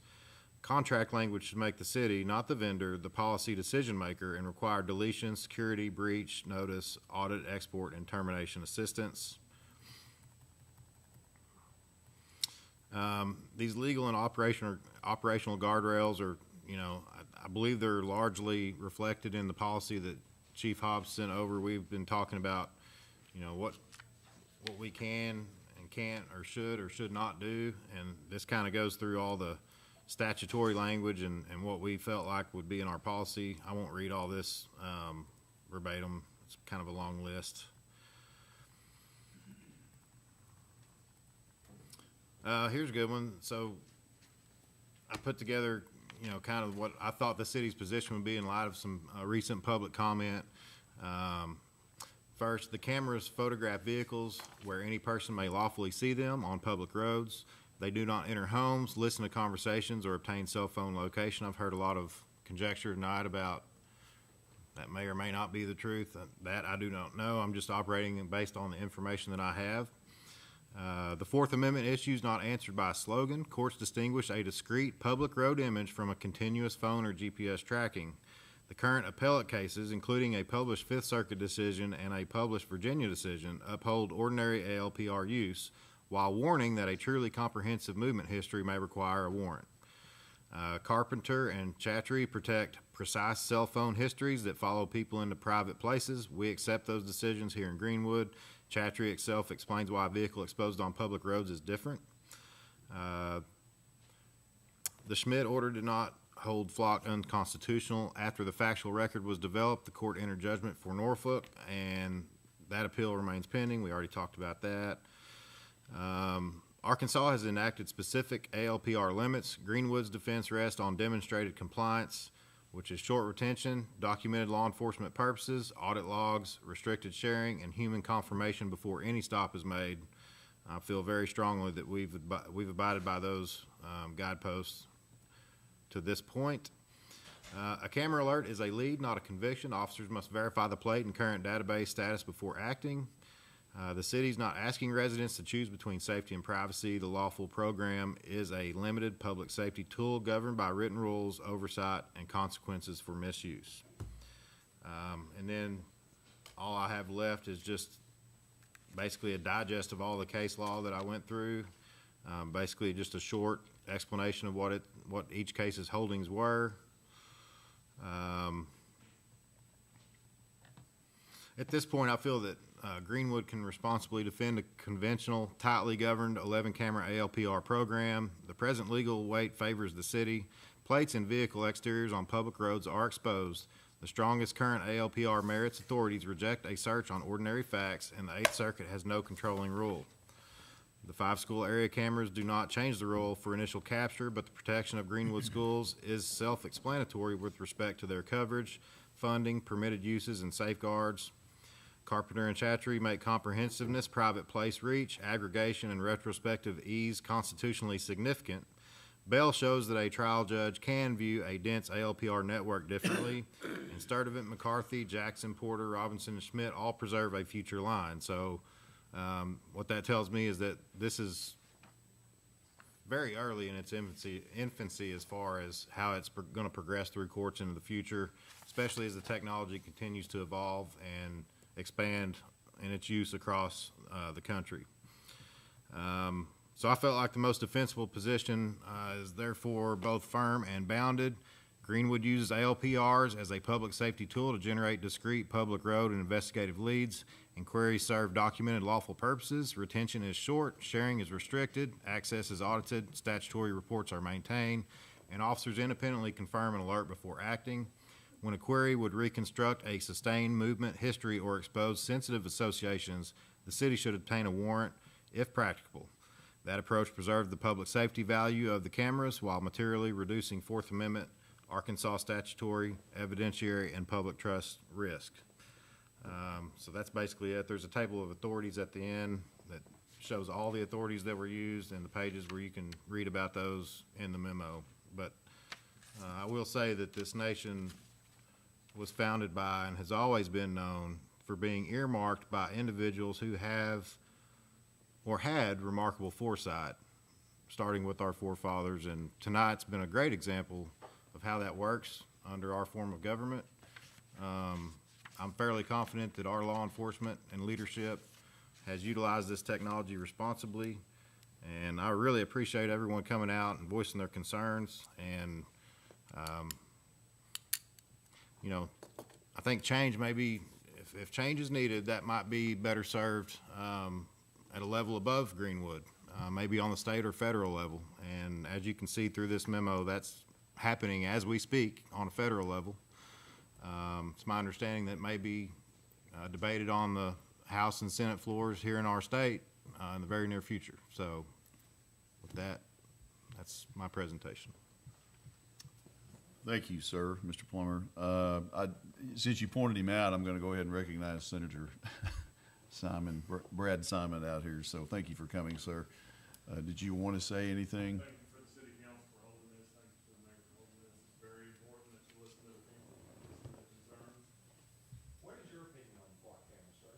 Well, after hearing all this, I mean, there's definitely some changes that are going to come in the legislative session. Hey, but how do you feel personally about them? I have very big concerns about the enforcement of rights. As do we all. That's the reason why I'm here tonight, is to learn a little bit more about it. I'm going to speak with this flock gentleman a little bit later as well. Mr. Dunn mentioned Representative Long is going to be introducing some legislation in this next session. I don't think that's going to be the only thing that's proposed. We have to make sure that law enforcement does have the tools that they need to stop crime. I think everybody agrees with that. But we cannot do it at the expense of our rights.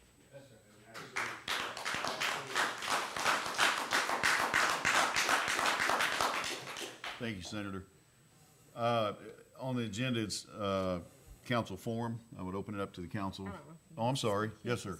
Yes, sir. Are y'all going to base your opinion on legal statute or public opinion on whether you're going to keep this program or not? We've heard a lot of negative. Sure. Like the body of this group doesn't want them. No, wait. Are you going to base your decision on your legal statute that you can do it whether we want it or not? Or are you going to listen to the public opinions? Are you asking me specific or the council, all of us? Gentlemen, you want to address the answer? Or I will tell you what I believe. So, and I hate the fact that somebody mentioned tonight that this, I don't like this being a political decision in a political time. I literally hate that thought. But it is what it is, and the timing is interesting, to say the least. And I'm speaking on me personally, not for anybody else in the room. So it's a tough position to be in. I will tell you my brief, and I was told not to give you a lot of this stuff I'm gonna tell you. I'm not gonna say a whole lot. It's council forum, and I try to yield to the council as much as I can. It's their study. Elected public servant. Yes, sir. That's why I'm gonna tell you what I'm gonna tell you. Yes, sir. So on the side of protecting my family, I think it's a great tool. If I haven't mentioned, I have a grandson who I'm very fond of, and many of you do have grandchildren, children. And so if anything were ever to endanger him, or I thought would be possible to endanger him, I would want everything available to me, every tool in the toolbox to be used to save my grandson if ever that was the case. I've told the fire department, I want you to bring every truck you've got to my house when it's on fire. That's what these tools are for. I want to touch real quick on, because it was been asked a little bit and suggested or mentioned, the way this got in play, the way it is, the reason we have it today, it was presented as a line item budget, simple. I'm not making excuses for this. This is just, I want you to know what happened. In 2022, I believe, Tom, budget was presented to you, or I'm sorry, not to you, to the council. It's always presented to the myself and the council. And it was a line item, that's all it was. Flock cameras, X amount of dollars. And it was passed in the budget for a tool for the police department. The chief was not the chief at the time, doesn't matter who was chief. So that's how it got in place. It didn't say cameras even. I'm just sorry. Flock system. Flock system. Didn't say cameras, it was flock system. At any time, it come to the realization that maybe the citizens of this city should make a determination beyond the city council before you even erect the building. So it's a budget item. So the budget is presented to the council. I understand what you're saying, the budget, but once you heard those flock cameras, It didn't know what they it said flock system. We didn't know. I don't know that we did know at the time. had no idea what it was, but you voted to put them up. I did not vote specifically. But why did we vote for something we didn't know what was? I can't answer that. And let me, so I'm opening a can of worms, and I was told I probably shouldn't have done this. But I needed you to know how it became in place. I'm not saying, let me finish, sir, if you don't mind. I'll let you speak, I promise you. I'm not saying it was right or it was wrong. That's how it happened. If this chief presents in a budget line item that he needs tasers or whatever he needs, a lot of times, and I'm not trying to speak, and by the way, the council that's sitting here now was not all the council that was there in 2022. So I'm not pointing fingers at anybody. I'm just giving you the process of how it became in place. So we do not go to the citizens, sir, to ask you if you want tasers, or we don't go to the citizens and ask you if the street department should get a dump truck. Understandably, you're talking about a system that's going to prevail us everywhere we go. Which is what we understand now. So we can't fix, I can't, sir? Don't we do nothing about a flock system when you vote I can't answer for everybody. I did not know. And that's just I'm telling you the truth. The truth, okay? I did not know what we were looking at, and there's difference of, you're welcome, absolutely. And there's difference of opinions of what we are dealing with now, as you heard tonight. The majority of you are against flock. We get that, I understand that, and I expected that having this meeting. I called this meeting specifically to make sure that we heard from the citizens. I think it's now up to this council and me to decide if we're able, and we're able to take things in and out of budgets. We do it all the time. But we needed to hear from you. And no, we didn't hear from, I'll tell you right now, we didn't hear from 3,000 people because not everybody comes. But I've been a resident here for 26 years. Yes, sir. There's not one time that I ever said the Greenwood Police Department, I never doubted them at any cost. And I agree that they need tools to help them. But was this necessary at this point in time to install cameras all over? You're talking about now. These have been in place for 5 years. I'm sorry? I went to PA in Fayetteville, come back, and there's one sitting right in front of my house. I'm not questioning where they are. I'm just saying, you're talking about if we had the choice to do it today, it's a whole different subject. That's not where we are. We do have a choice to do it today. No, I'm talking about installing new ones. Do we have a choice of taking them out? Absolutely. This is all I'm trying, I just wanted the citizens to know how they became in existence in this city. So is it possible at this point in time to put it on hold until it all comes to fruition? Anything is possible, absolutely. And it's not my, I was told tonight that it's strictly my decision. I'm the mayor. I ran for the the position of mayor, knowing that there's a 6-person council that I lean on, and we discuss this and we make decisions together.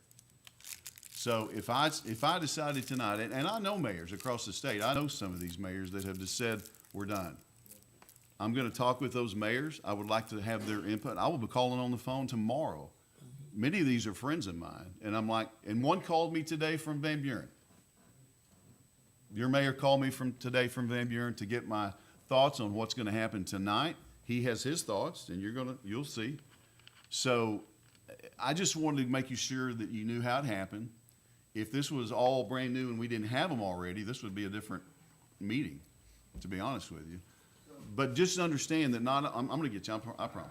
And they need to come to the mic probably. Yeah, and if you would come to the microphone, I'm on a mic, so I just want you to know that not everything in a budget should have been? I would say yes. Did we? We did not. Yes, sir. I need to state my name and all that, or we? Please, if you don't mind. Chris Young. Yes, sir. And I actually don't live in the city limits. I live outside the city limits. Yes, sir. First of all, everybody is very familiar with tracking devices and cameras. I've got, game cam. I can tell you if you want to shoot a big deer, you can look on your game cam and you can tell when he's going to show up. Sure. My daughter's 21 years old. She works in Fort Smith, gets off at 9, 10 o'clock at night. I don't count on a flock camera knowing where she's at. Got Life 360 right here on my phone. I can look it up. Right. I can know exactly where she's at on Highway 10, Nickeltown, wherever. If I order a pizza from Domino's, they'll tell me it's on Nickeltown Road, and I've got to open my electric gate to get into my house. So we're all familiar with the cameras, but me putting my daughter on a Life 360 and surveilling her is different than me putting you on a Life 360 and surveilling you, or taking a picture of your car every time you go through town. So just think about the decisions, because it is important that, 40, 50 of us showed up in here tonight. Absolutely. This is during school orientation. I'm sure a lot more people would have shown up. Listen, by the way, it was commented on Facebook that I planned this on school orientation. I promise you, that was not. We did. You cannot pick a night in Greenwood, Arkansas, any night, and not affect the school sports or meetings. That's just impossible. Thank you for your time. Yes, sir. Thank you. Can you give me 1 minute? Well, I'm reluctant, Mr. Dunn, because then I got to give everybody a minute, and I'm taking citizen forum time. You mean council forum? Council forum. Council, are you okay? Sure. With Mr. Dunn having a minute? Yes, sir. If you can come to the mic though. Yeah, if you come up. 1 minute. 1 minute. Put a timer on. 1 minute. Hey, Doug. Yes, sir. Thank you for that honesty, and I mean that. I really do. Yes, sir. That meant a lot. What I was going to close with, and he read a while ago, I didn't know about these 3 months ago, 2 months ago, however long it's been.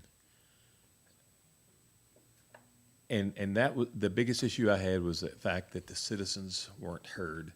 In fact, you guys didn't even, through Doug's honesty and openness, the city council at that time didn't really know what they were.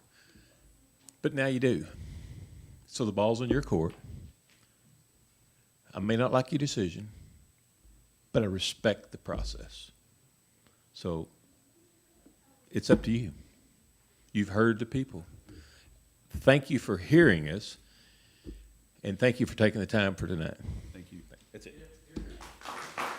So, since I robbed the council forum, I'm sorry, gentlemen. No, so my next question is this going to be something that we put on the next city council meeting? That's, you know how this works. So, yes, sir. I would suspect if anybody here, council wants to add it to the agenda for September? Sorry? September 4th. We can't vote on that tonight. We can't. They can tell me. But they can tell her to add it to the agenda. And I was if you weren't, I was going to. I'd make a motion. So we'll put that. Well, we're not making a motion because we're not voting. Right. So y'all want it on the next one? Yep. I'll Lem- just put council, because I feel like all y'all want it on there. Yeah. Yes. We got, yes, sir. You have 30 seconds. Okay, that's fine.